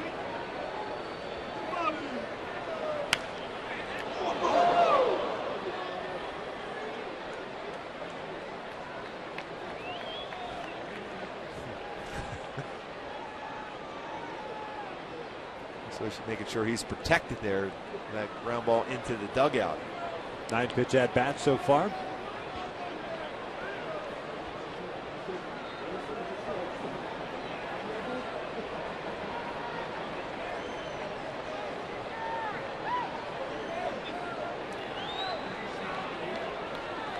One nothing Sox. We're in the 6th inning with 1 out. And he walked him. Second walk that he has issued tonight. Dillon came back in the 3rd. Hey fans, on Tuesday the Halos will be hosting the Seattle Mariners for the first of 2. Just a quick 2-game set Tuesday and Wednesday night. But on Tuesday, fans in attendance will receive a Mike Trout pint glass courtesy of Pizza Hut while supplies last. Purchased your tickets today at the Angels Stadium ticket office or by logging on at angels.com. Mike Trout Kool-Aid not included. I think you have to sit in the Trout farm for that. Oh yeah. Why not? We're still thinking about doing a game from down there at some point, right? I don't think it's up to us. I think we've only talked about it on the air like 25 times this year. Still waiting for the okay. Yeah. It's going through the pipeline. Red tape. We'll get the waivers for you. I don't know if there's enough security to handle. Oh yeah, no question. The throngs. Oh yeah. Always kind of follow you around there. You and Tim Salmon. Oh yeah. Just doing a nice job on Angels Live. See him back. Yeah. For the weekend.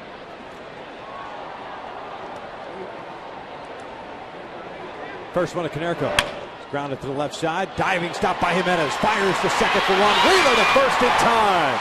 Nice play by Luis Jimenez. They round the horn. Double play. We will head to the bottom of the 6th. 1-0 Sox.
Bottom of the sixth inning. Halos down by the score of 1-0. Terrific defensive play by Luis Jimenez, and we will check that out momentarily.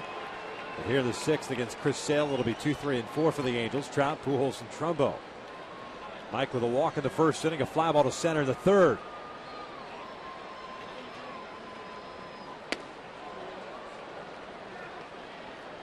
Seven strikeouts for Sale, 2 walks. Both of those coming in the first inning. 3 hits allowed.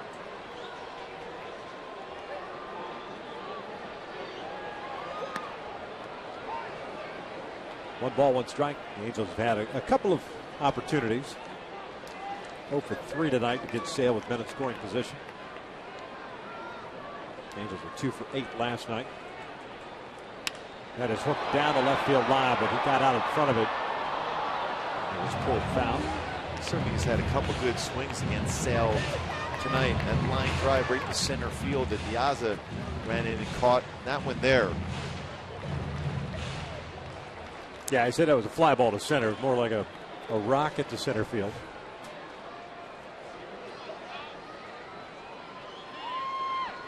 Here's the 1-2. And down low. 2 balls, 2 strikes.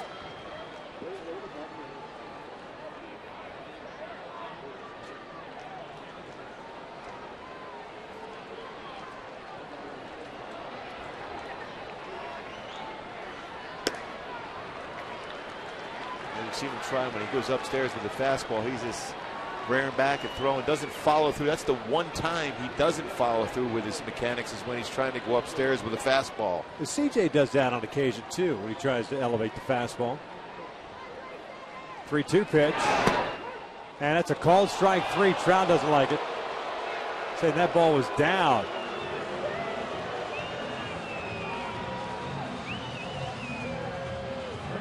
I think Jim Reynolds is telling Trout to pick up his bat. See if this catches the outside corner. And just barely. We'll get that call a lot.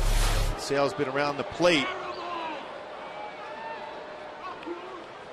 8th strikeout of the night. That's an unhittable pitch. Yeah. You really have to take it. You're at the mercy of the umpire.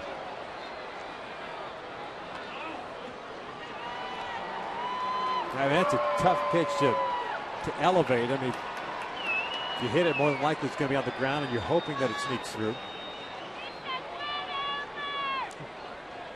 Albert lines with a short. 2 outs.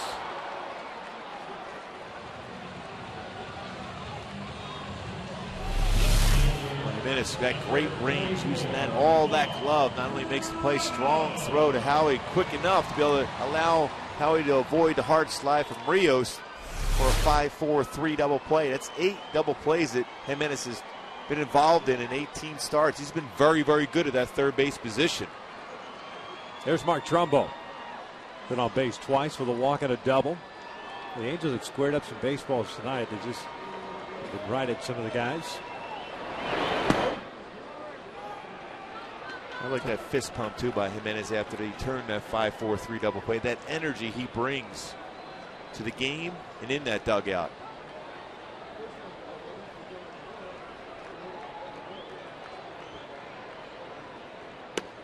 One and one.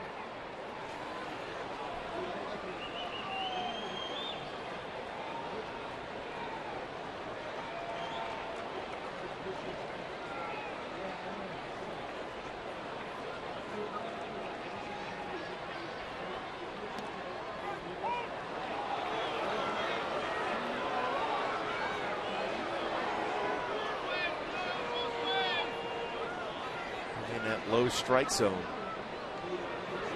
Jim Reynolds has been calling that when it hits the corners, when it's down.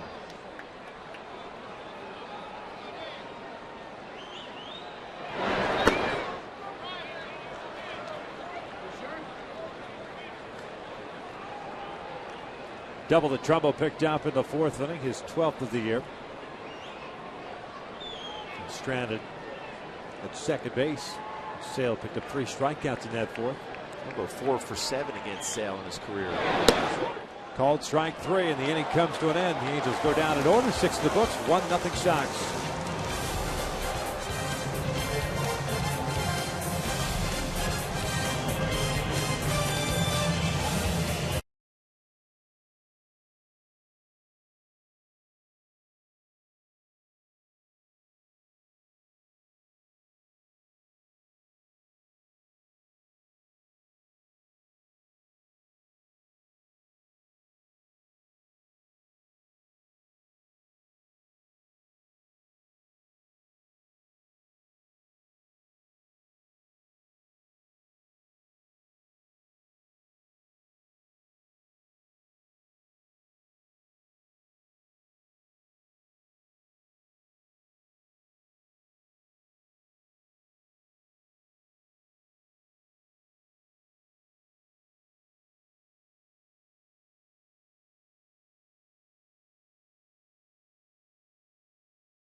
cam. Foul ball. Bendis walking into the stands. Thought he was going to get comfortable. Certainly not so when that baseball hits his beverage. Spilling the entire beer. He didn't get wet. The fan behind him was the one that got soaked. And he didn't get the ball. It's a lose-lose, bro. That is, as Ernie Harwell would say, 2 for the price of 1. 2 for 1. The free scam is brought to you by Frost Brew, Coors Light. Hang with him. Yeah. 1-0. Alex Rios with a home run in the first inning. The only scoring in this one. Adam Dunn lead things off, followed by Diane Viciedo. Jeff Keppinger. His first one's up and in.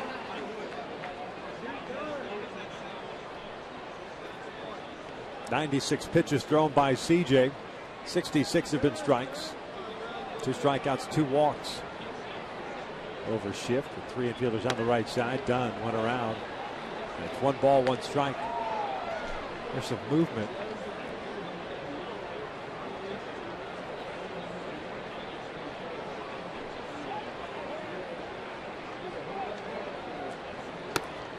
Two balls and 1 strike.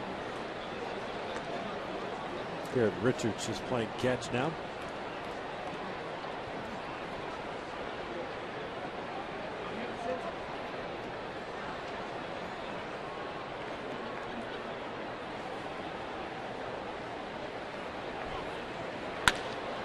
In the air to right, Josh Hamilton makes the catch. That's that difficult play for a right fielder's bank of lights when it's hit low and on the line like Adam Dunn did on that pitch that was up. Put his hand up almost as if it was playing in a day game to be able to track that baseball. Bank of lights, when it's on the line, it's a difficult play for a right fielder here at the Big A. A little higher, easier to track. Nice job, big out.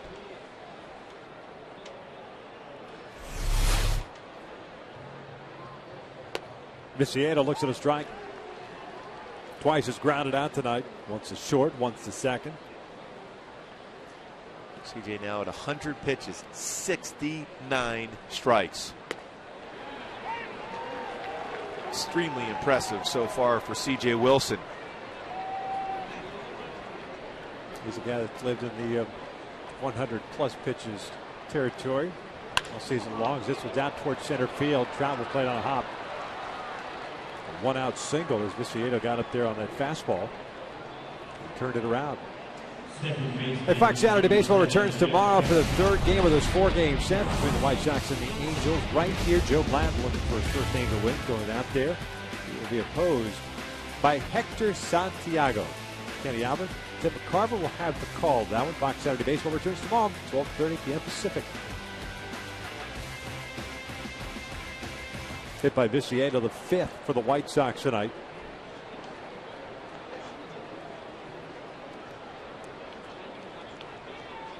Viciedo doesn't run a lot, but Keppinger can handle the bat well. Although you don't see a lot of hit and runs put on with a left-handed pitcher. But in a game like this, you're just trying to get guys in scoring position as much as possible. 0-1 count.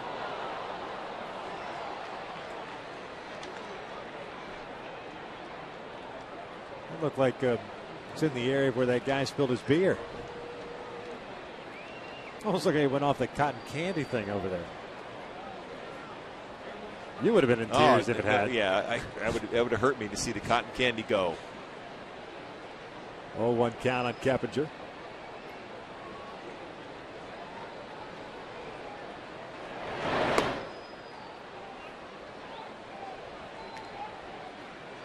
One ball, 1 strike. Well, CJ still has that ability. Got a double play last inning. He's got 2 double plays this year. 23 ground ball double plays last season. Keppinger is a guy that can hit into a double play if you keep the ball down.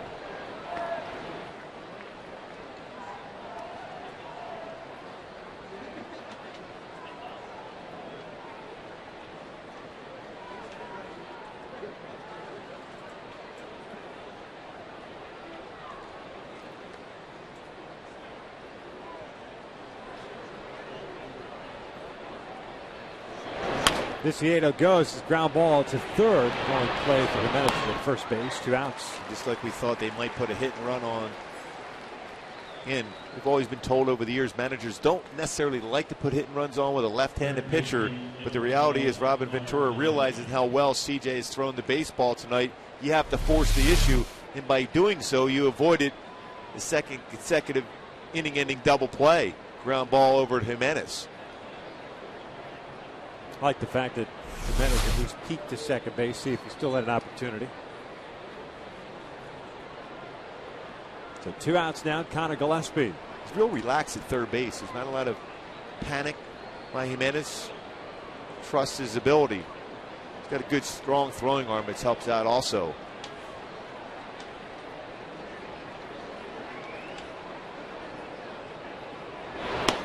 Want to know? Gillespie tonight has lined out to Pujols. He's grounded out to Howie. Both times hitting the ball sharply. Garrett Richards ready to go in the bullpen.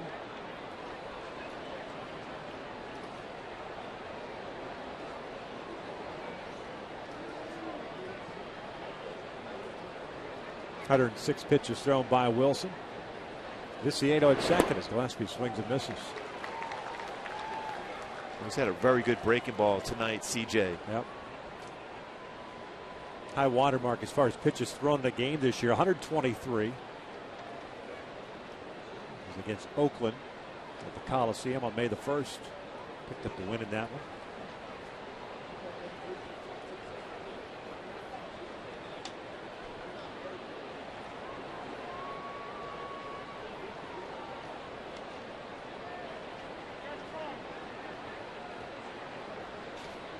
Long look in from CJ to Hank Conger, trying to get the sign, get that comfort zone.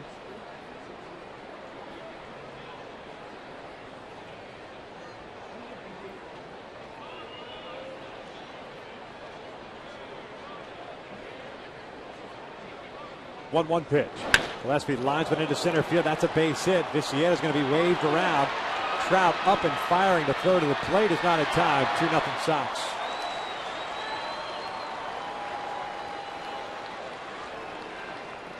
Gillespie with his 8th RBI of the year. Well, we talked about him earlier. His approach to the plate, pretty quiet with his swing. And right back up the middle against CJ. So the clutch RBI, giving him RBI number 8 on the season. Well, nice job as far as just letting the baseball travel and through the baseball there. Not a lot of movement in the head. Eyes still on the baseball and up the middle. Gillespie taking second base on the throw home.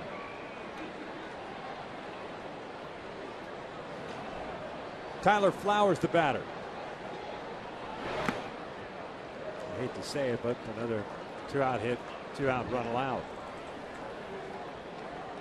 Especially when you've seen the type of swings Gillespie, even though he's a left-handed batter, he's had some pretty good swings in the game. Hard hit ground ball last time to second base. You have a number 9 hitter hitting 202, although he had a base hit last time around, but you can finagle your way around the number 9 hitter. Make him hit your pitch. Gillespie, give him credit. Base hit up the middle. Flowers 1 for 2 with a strikeout and a single. 0-2 count.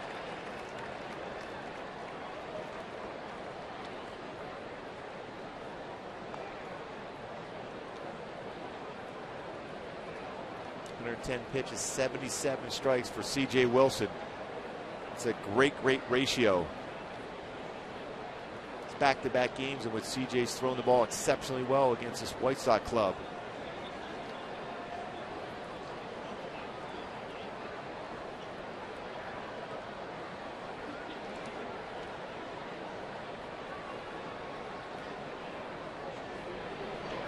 (0-2).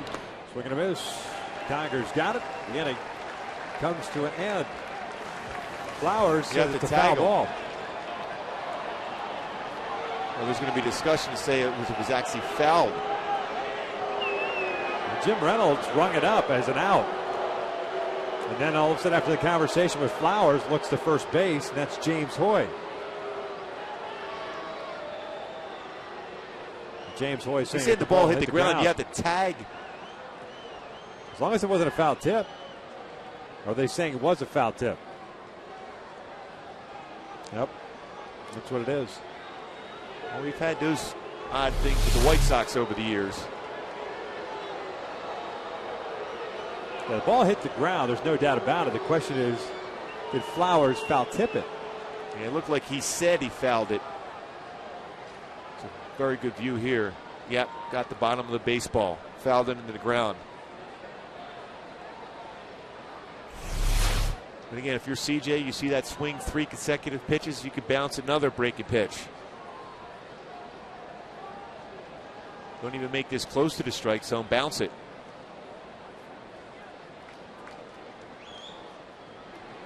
Oh, 2 on the way. That one's out in front of the plate. That was a fastball, though.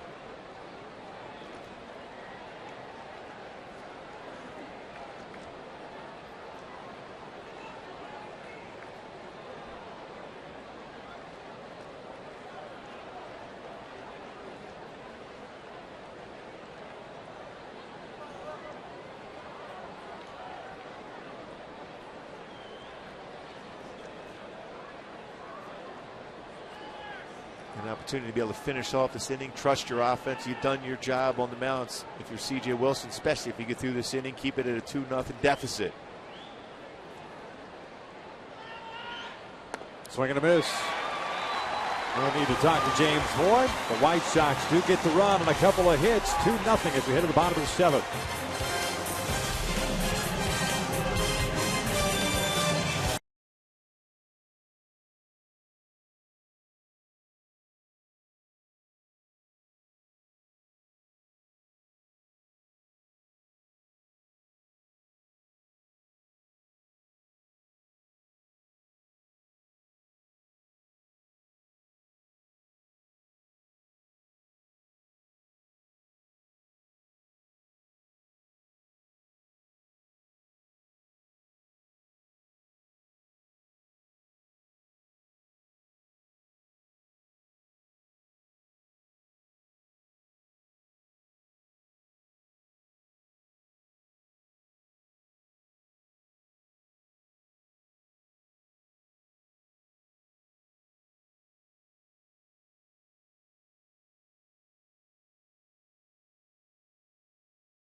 Gave up 2 runs, the home run to Rios in the first inning and the 2-out run in the 7th, making 2-0.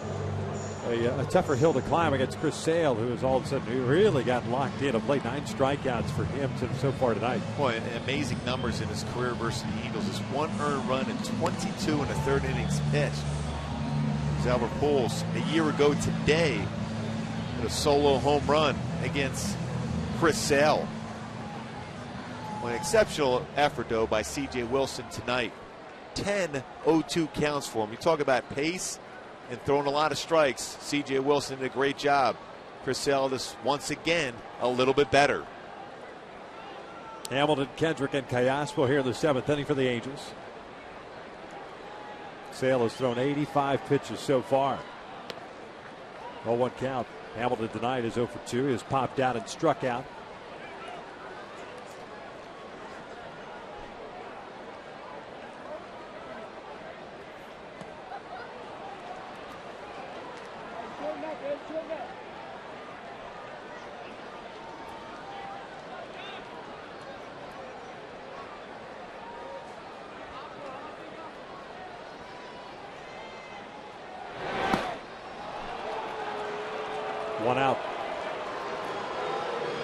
Here's our Carl's Jr. sports update around Major League Baseball.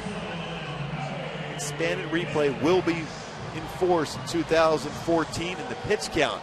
Not a discussion with the pitch count for Darvish yesterday in Texas when they had a significant lead, and the questions were asked to Ron Washington why he kept him in there when he was up there around 130 pitches when you have a lead like that. 1 ball, no strikes. I always like when the manager gives you that opportunity to finish the game. Pitch count doesn't really, if you're throwing well, you can throw 120, 130 if it's not stressful. You can have a stressful 80 pitch game and you're knocked out of there. 1 ball, 1 strike. Chris Sale now with 10 strikeouts in this ball game. 5th career 10 strikeout game.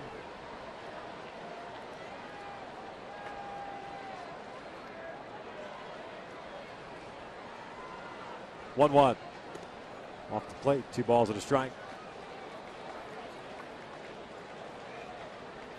Two walks in the first. Sorry, took Chris Sale 98 pitches last game to complete that 1-hit shutout.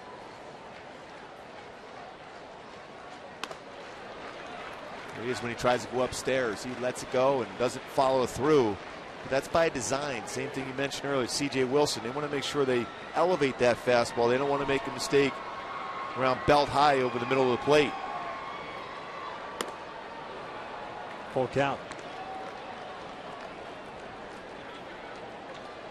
Now he chases a pitch out of the strike zone 3-1 when you need that base runner.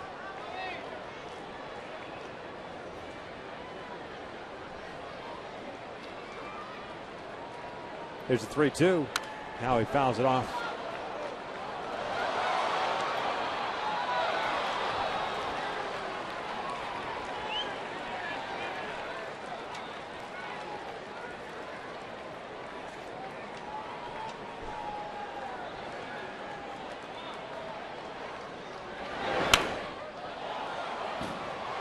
Battle right here by Howie against Chris Sale. Some tough fastballs fouling off. Trying to get a pitch so he can at least find a way on base.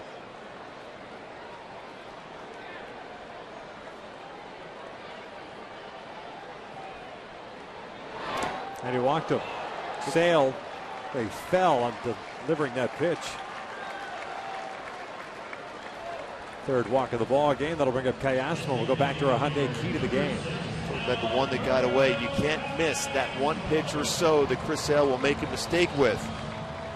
Coming into the game, opponent's only hitting .201, but he has allowed 6 home runs coming into this game, so he will make a mistake on occasion. You just, as a hitter, can't miss that one when he makes a mistake. Now Alberto's 0 for 2 tonight. Double play ball in the 2nd. A ground out to Keppinger in the 5th. Gillespie playing in at 3rd base.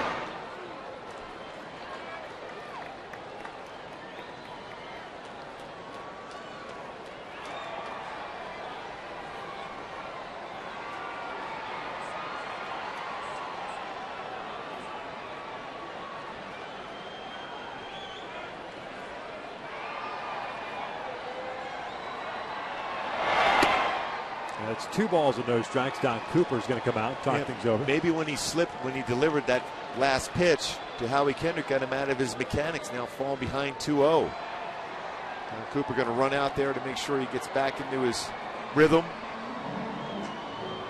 The 2nd time this entire game for Chris Sale, he's been behind the count, 2-0. Back to that pitch, 3-2 pitch to Howie Kendrick. Trying to force that inside and slips. Unable to deliver the pitch. Howie works the walk after a real good at bat, fouling off some tough pitches.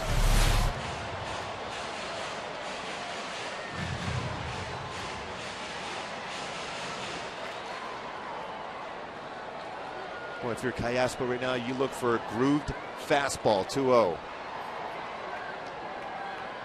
2-0 Sox, bottom of the 7th. 1 out, 1 on. 2-0 pitch. Cayaspo pops it up.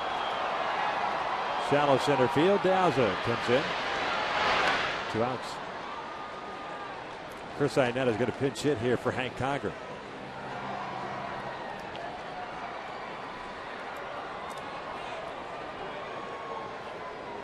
Sale challenged Callaspo with a fastball, but just high enough to get him to pop it up. It was the middle part of the plate.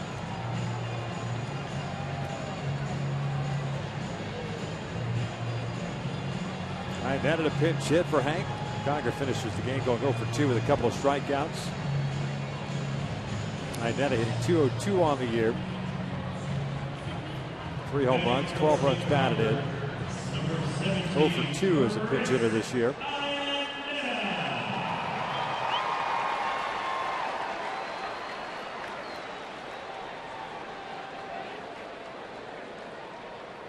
The last home run for Iannetta, April 27th. Lee Jones getting ready.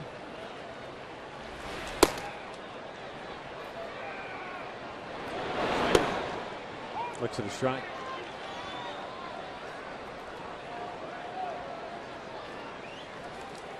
.100 pitches thrown by Sale.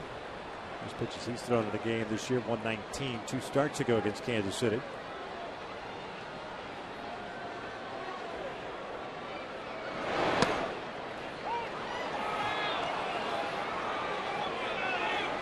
Such a difficult pitch to hit if you're a right-handed batter. He's throwing this breaker ball on the outside part of the plate, brings it around the corner and catches that spot at the knees.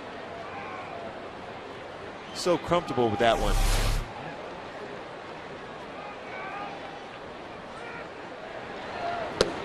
And we got him swinging on the same pitch. The inning comes to an end. 7 in the books. 2-0 Chicago.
Tested game, but a mistake cut fastball that Rios hit out in the first inning with 2 outs, and then CJ settled in.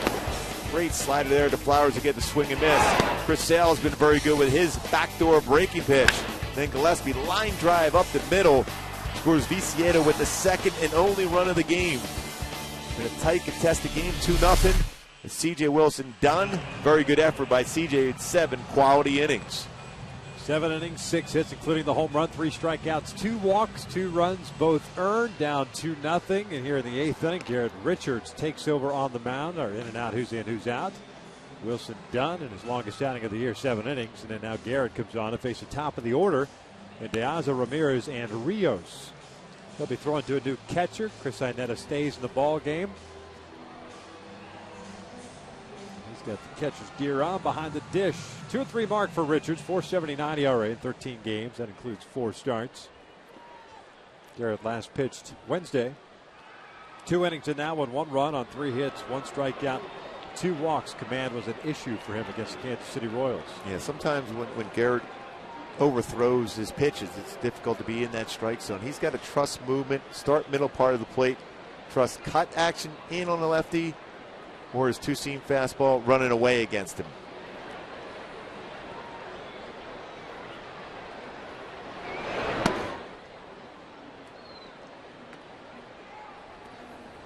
1 ball, no strikes. Downs it tonight. A couple of fly ball outs and a walk. Was also picked off by Wilson.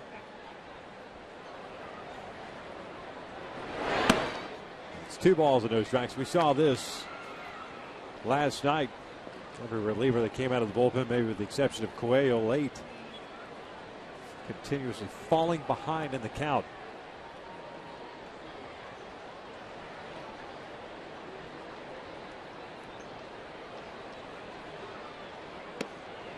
Two and one. The mindset has to be for Richards. Keep the score as is, especially with Chris Sale has thrown. More than likely, he's getting close to be out of the game. But that bullpen for the White Sox is very good also with some power arms. So Nate Jones getting warmed up. He's up there at 99 miles an hour with his fastball. 3-1 now. Well, it looked like Jim Reynolds wanted to call that a strike. See where this pitch actually was located. Again, it's where it's crossing the plate. That got a lot of the inside part of the plate.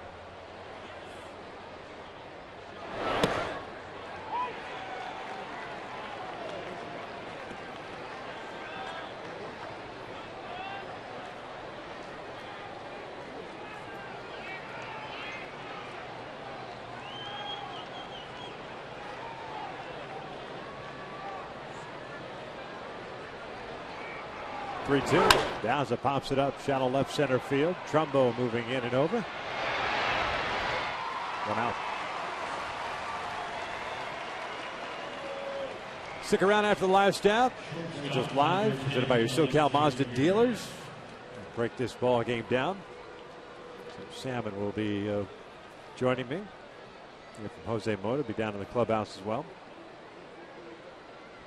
Well, anticipated this type of game when we talked about in the opening tonight.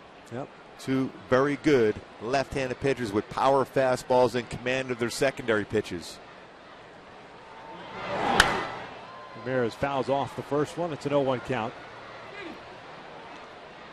Alexi Ramirez tonight is 0 for 3. A couple of lineouts and a fly ball to center. Jesse Crain getting ready. He pitched last night. 1 inning and allowed a hit. Everything else zeros.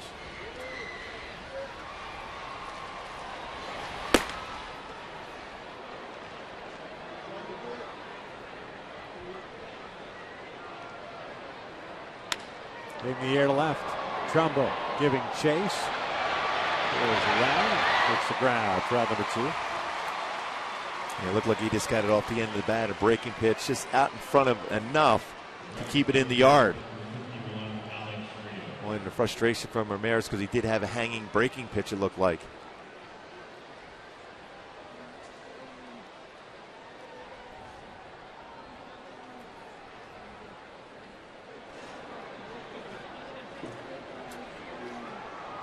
So 2 outs, bases clear for Alex Rios. 2 for 2 tonight. Home run, a single, and a walk.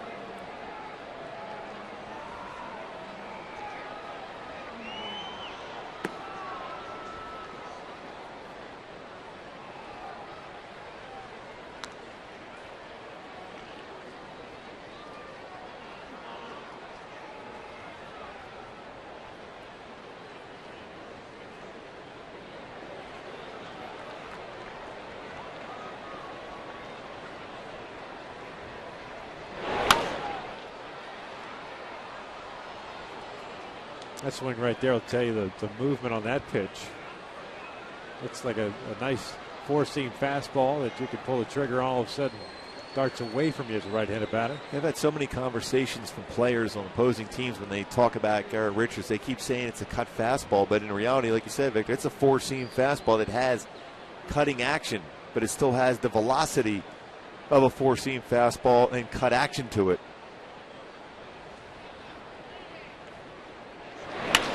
Ground ball to short. Ibar's got it. Richards has himself for 1, 2, 3 inning. We'll head to the bottom of the 8th inning. The Halos down 2-0.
This one, Chris Sale back out on the mound. Heck of a ball game for him. 102 pitches so far, 11 strikeouts. Coming off a one-hitter on Sunday. Luis Jimenez lead things off. The Angels setting up 9-1-2. Jimenez, Ibar, and Trout.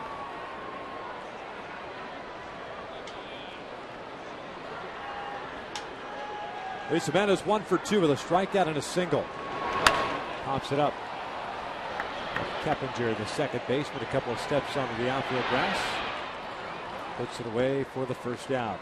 Let's go back to our AT&T Twitter poll question of the series. Who has the best swing in baseball? And currently Mike Trout leading the vote, 46%. Joe Mauer jumping up a little bit. He went 13% yesterday. He's got a great swing. Wrap that question up on Sunday afternoon, 12:35 start. Eric Ibar takes low. 1 ball, no strikes. Eric tonight is 0 for 3. And we both looked at each other after Chris Sale finished off that last inning and wondered if Robin Ventura would allow him to go back out.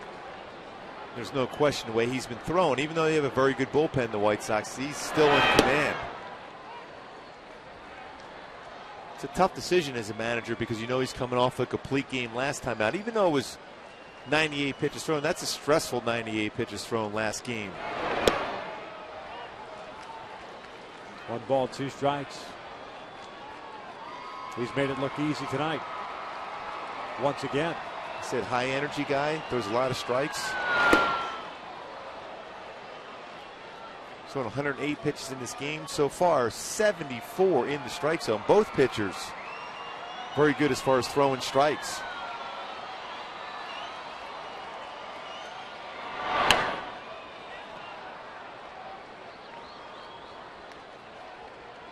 Trout's on deck. White Sox will run in the first, a 2-out home run by Alex Rios. And a run in the 7th, a 2-out single by Connor Gillespie. Both of those runs allowed by Wilson. At 7 innings tonight. He doesn't waste any time. He's almost like a boxer going into the center of the ring that's willing to battle it out with you.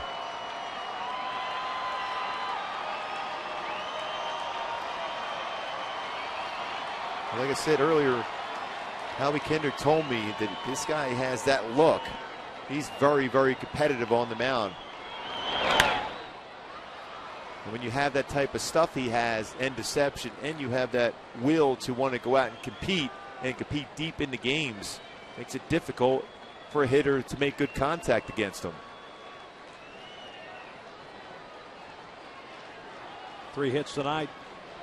That's all that Sale has allowed. 2 singles and a double. Ibar fouls it back.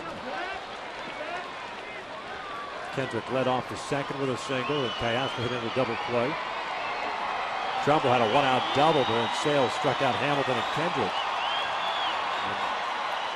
And Jimenez with a 2-out single in the 5th. 8 pitch at bat so far for Eric Ibar. Trout on deck. Pujols after that, if we get to that point here in the 8th. Called strike 3 on the fastball. 2 down.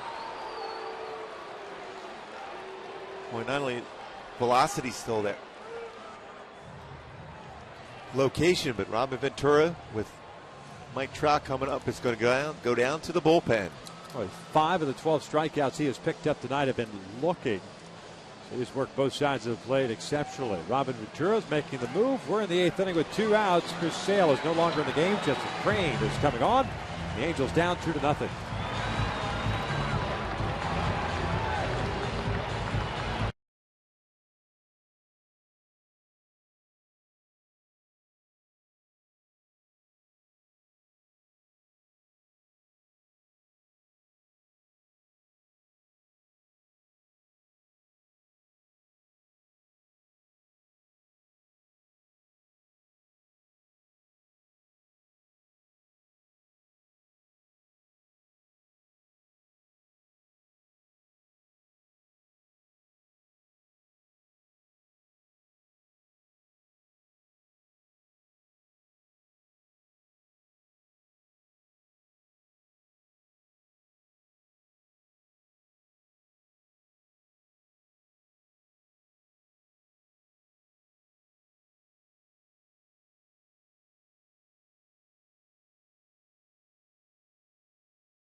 Rethink possible. And by Kia. Visit your Southern California Kia retailers or mysocalkia.com. Chris Sale threw his 113th pitch of the night. That was a fastball. They got Ivar looking, 12 strikeouts. In 7 2/3 innings, 3 hits, no runs, 3 walks. As Robin Ventura turns the ball over to Jesse Crain with 2 outs here in the 8th inning. Nobody on, and Mike Trout coming up. Mentioned that Crain pitched last night with 1 inning and allowed 1 hit before Addison Reed came on in the 9th inning and closed it out. The 1 hit was a Trumbo double. Jesse Crain certainly has great stuff. Fastball 90 to 95. Very good curveball, slider, changeup. But the way Chris Sale has pitched tonight, you'll take anybody coming out of the bullpen at this point to see if you can get a better read on the baseball. Does not get any easier. Crain has made 15 straight scoreless outings. The first one's in for a strike. It does 15 straight scoreless outings. 19 punch outs over 14 1/3.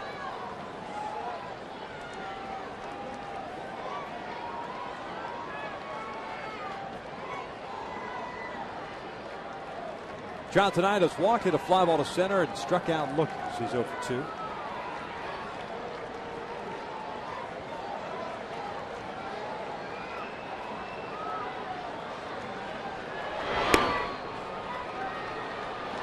Because of the job the Angel pitchers have done, all you need is a base hit and Albert Pujols one swing, and all of a sudden Chris Sale gets a no decision.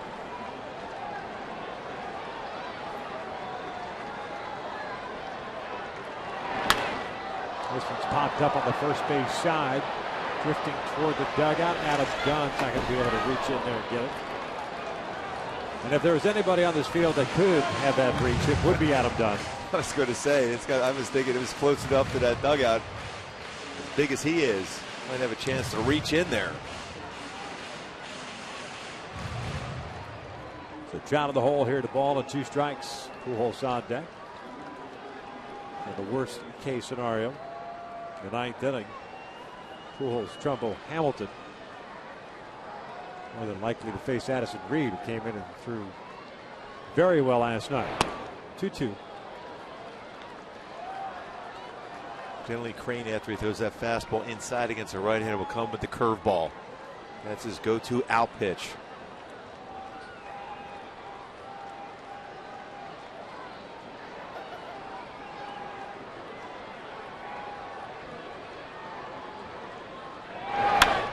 In the air to center. De Aza has to come in a couple of steps. The Angels go down in order here in the 8th. We will head to the 9th. It is 2-0 Chicago.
TV celebrates 11 years with new low yearly prices.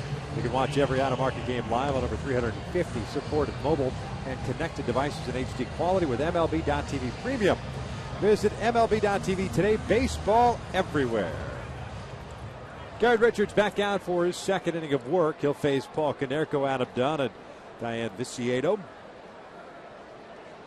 Richards had himself a 1-2-3 eighth inning.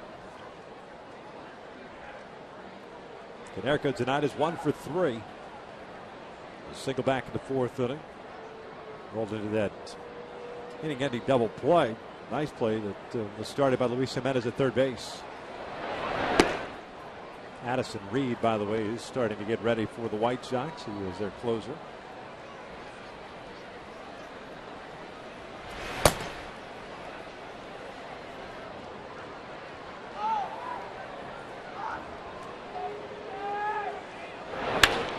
Ground ball to short.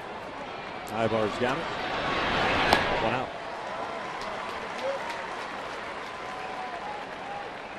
First baseman, number 32, Adam Dunn. So here's Adam Dunn, first baseman. 0 for 3 tonight.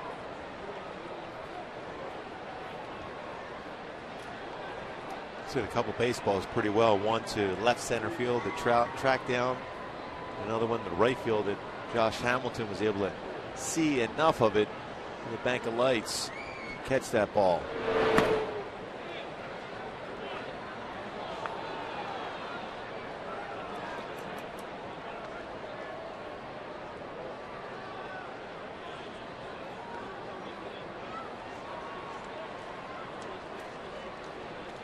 Two runs, 6 hits, an error, 4 left on for the White Sox. No runs, 3 hits, no errors, 5 left on for the Angels. As Don rips one out toward right field, and it is a 3-0 White Sox lead. That ball got out in a hurry as Dunn picks up his 10th of the season.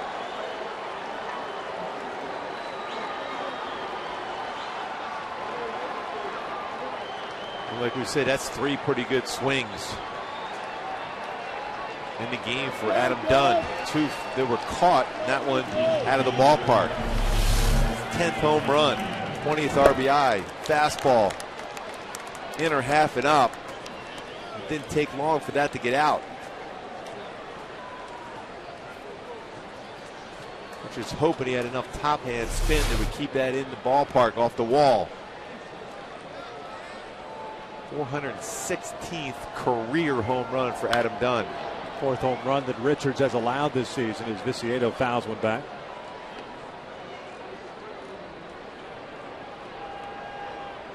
'47th home run that the White Sox have hit as a team this year.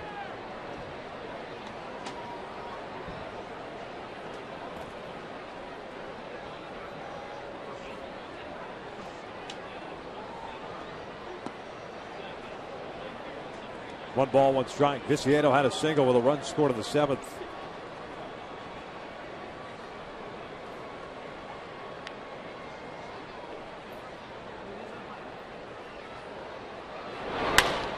Sharply hit into right field, a base hit.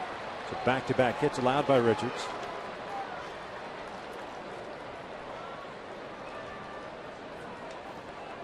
Jeff Keppinger will come to the plate. In the bottom of the 9th inning, the Angels will have Pujols, Trumbo, and Hamilton. But now down 3-0 at the very least.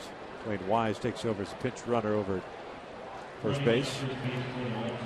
Wise will stay in the game and play left.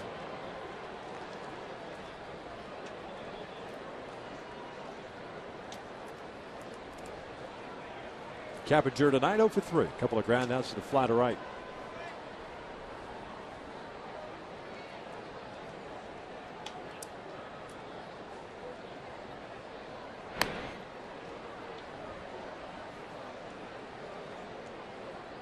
Wise has 1 stolen base on the season. Playing now in his 27th game.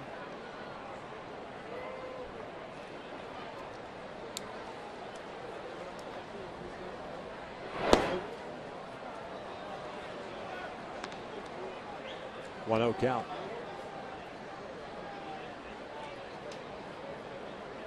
Garrett's been a different guy out of the bullpen since leaving the rotation. I think Jerome flip-flopped with him. They met a spring training. throwing the ball well out of the pen and being a big part of that. The injuries, specifically the injury to Jared Weaver, forcing Garrett to take over the rotation. And a decision was made to have Jerome take that spot and put Garrett back in the bullpen with all the injuries that occurred in the pen, but he has not been the same guy. He has been consistent as far as getting ahead of the count. That's the thing that's hurt him. And Jerome has done a nice job in the rotation for Mike Scioscia.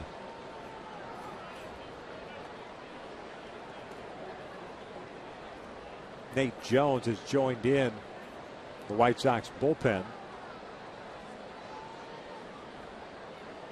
Addison Reed is ready to go.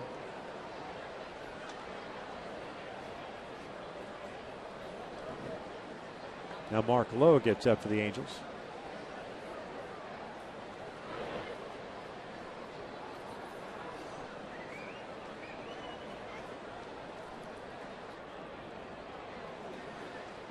And another throw to first.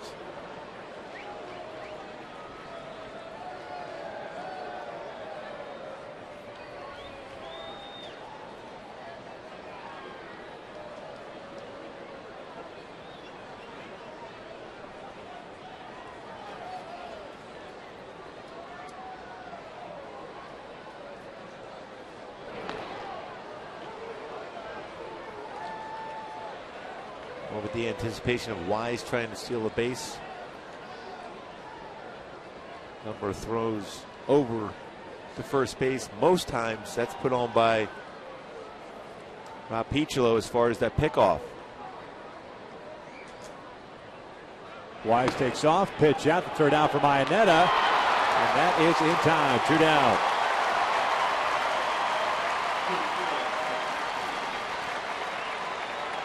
I guess right on a 1-0 count. You don't see that too often where a manager puts a pitch out on 1-0. I really felt that Wise was going to go. Perfect location of that pitch out too by Richards. It was up around shoulder high. That's where you want to throw that pitch to give your catcher an opportunity to throw out a would-be base stealer, and Wise is out at second.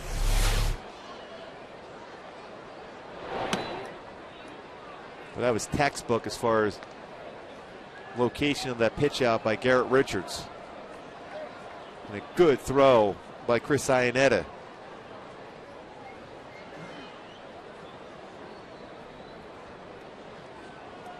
.3-0 count on Jeff Keppinger.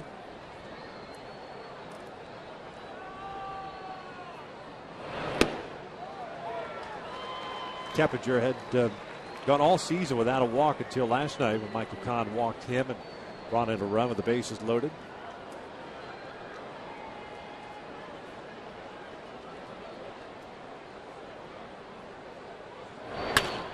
In the air to right, Hamilton coming in and toward the foul line. Makes the grab, the inning comes to an end, but the home run by Adam Dunn makes it a 3-0 deficit as we head to the bottom of the ninth.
Madison Reed takes over on the mound.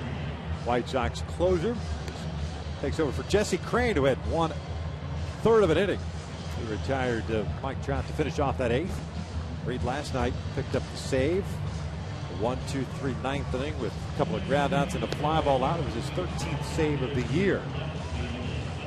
Fastball 91 to 96 for Reed. Slider, changeup. Very good slider he has. Loves to throw a slider, especially to right-handed batters. With the high school in Rancho Cucamonga, went to San Diego State University. And did not spend a whole lot of time in the minor leagues before he got an opportunity to close games out last year as a rookie for the White Sox. Off to another good start this season. They'll be facing Pujols, Trumbo, and Hamilton here in the 9th inning. Dwayne Wise stays in the game. He's in center field, moving De Aza from center over to left.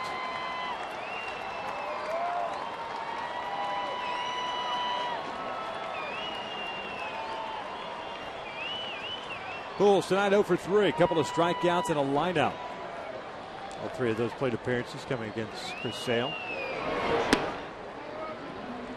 This is the part of the lineup you would love to have up here in this spot. You're down by 3, but a lot of power for Pujols, Trumbo, Hamilton. Yeah, last night Reed faced Callaspo, Conger, and Shuck.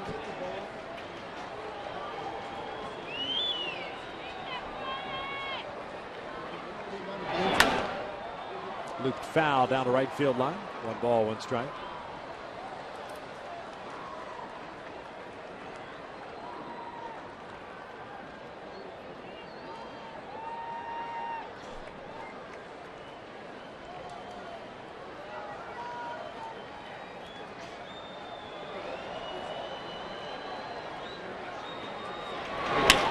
Ground ball to third. Gillespie got it. That's a tough play. That's a tough hop for Gillespie. Stay with it. First out of the inning. That was not an easy play. Tough hop. Quickly recovers and gets Pujols at first base. Gillespie with the big base hit, RBI base hit in the 7th. And a good play there here in the 9th. So 1 out, nobody on for Mark Trumbo.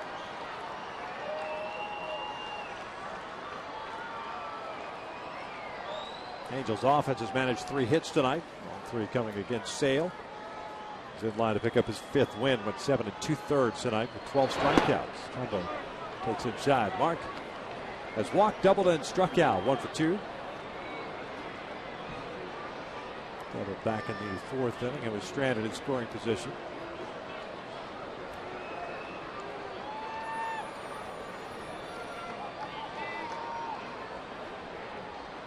It was in there.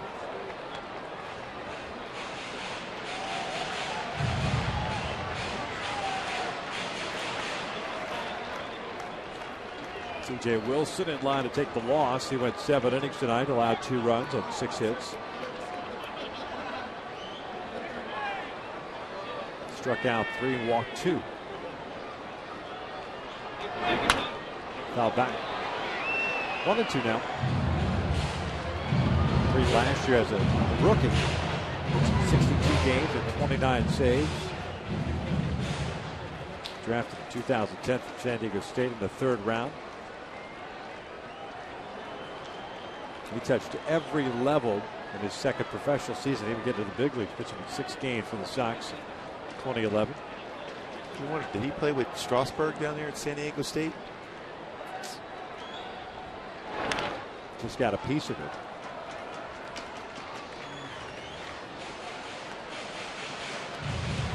Sure. He's got a good slider, though. See there after fastballs. That's the one pitch that's been very effective for him at the major league level. His fastball's firm, 91 to 96, but his slider is his go-to swing and miss pitch. And he was a teammate of Steven Strasburg at SDSU. 1-2 again. Trumbo pops it up. Behind home plate, Tyler Flowers. That's the grab for round number 2. So the Angels down to the last out here in the 9th.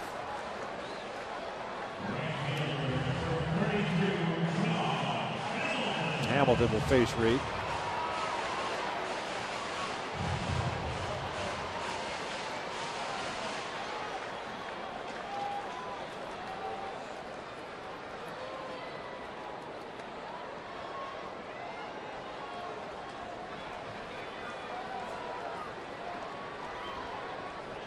0 for 3 tonight is Josh Hamilton with a couple of strikeouts and a pop-up.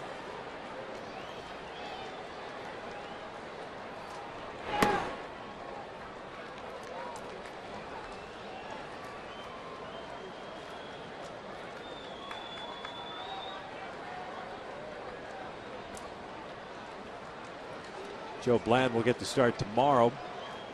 1 o'clock start on Big Fox. Still looking for his first win as an Angel. Check swing. Did not go. 2-0.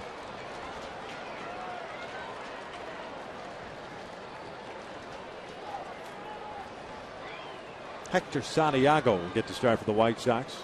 And on Sunday, you got Jason Vargas and Jake Peavy. You got a pretty good staff. White Sox starting pitchers and bullpen arms. Broken bat, liner right back to Reed. The Angels get shut out tonight by the final of 3-0. Well, it's all about Chris Sale. C.J. Wilson threw the ball exceptionally well in his 7 innings, but it's Chris Sale once again. 7 2/3 shutout innings, 12 punch-outs. Alex Rios got the scoring started in the first inning with a 2-out solo home run. Couple runs later in the game, 1 in the 7th and 1 in the 9th. As Addison Reed gets save number 14. Chris Sale now at 5-2. C.J. Wilson 3-3 in 16 2/3 innings pitched this year for Sale against the Angels. 4 hits allowed, no runs, 19 strikeouts and 3 walks. So Angels Live is presented by your SoCal Mazda dealers. It's coming up next. Victor Rojas, Tim Samuel will break it down, and Jose Mota will get sound from in the clubhouse. Big win for Robin Ventora's White Sox.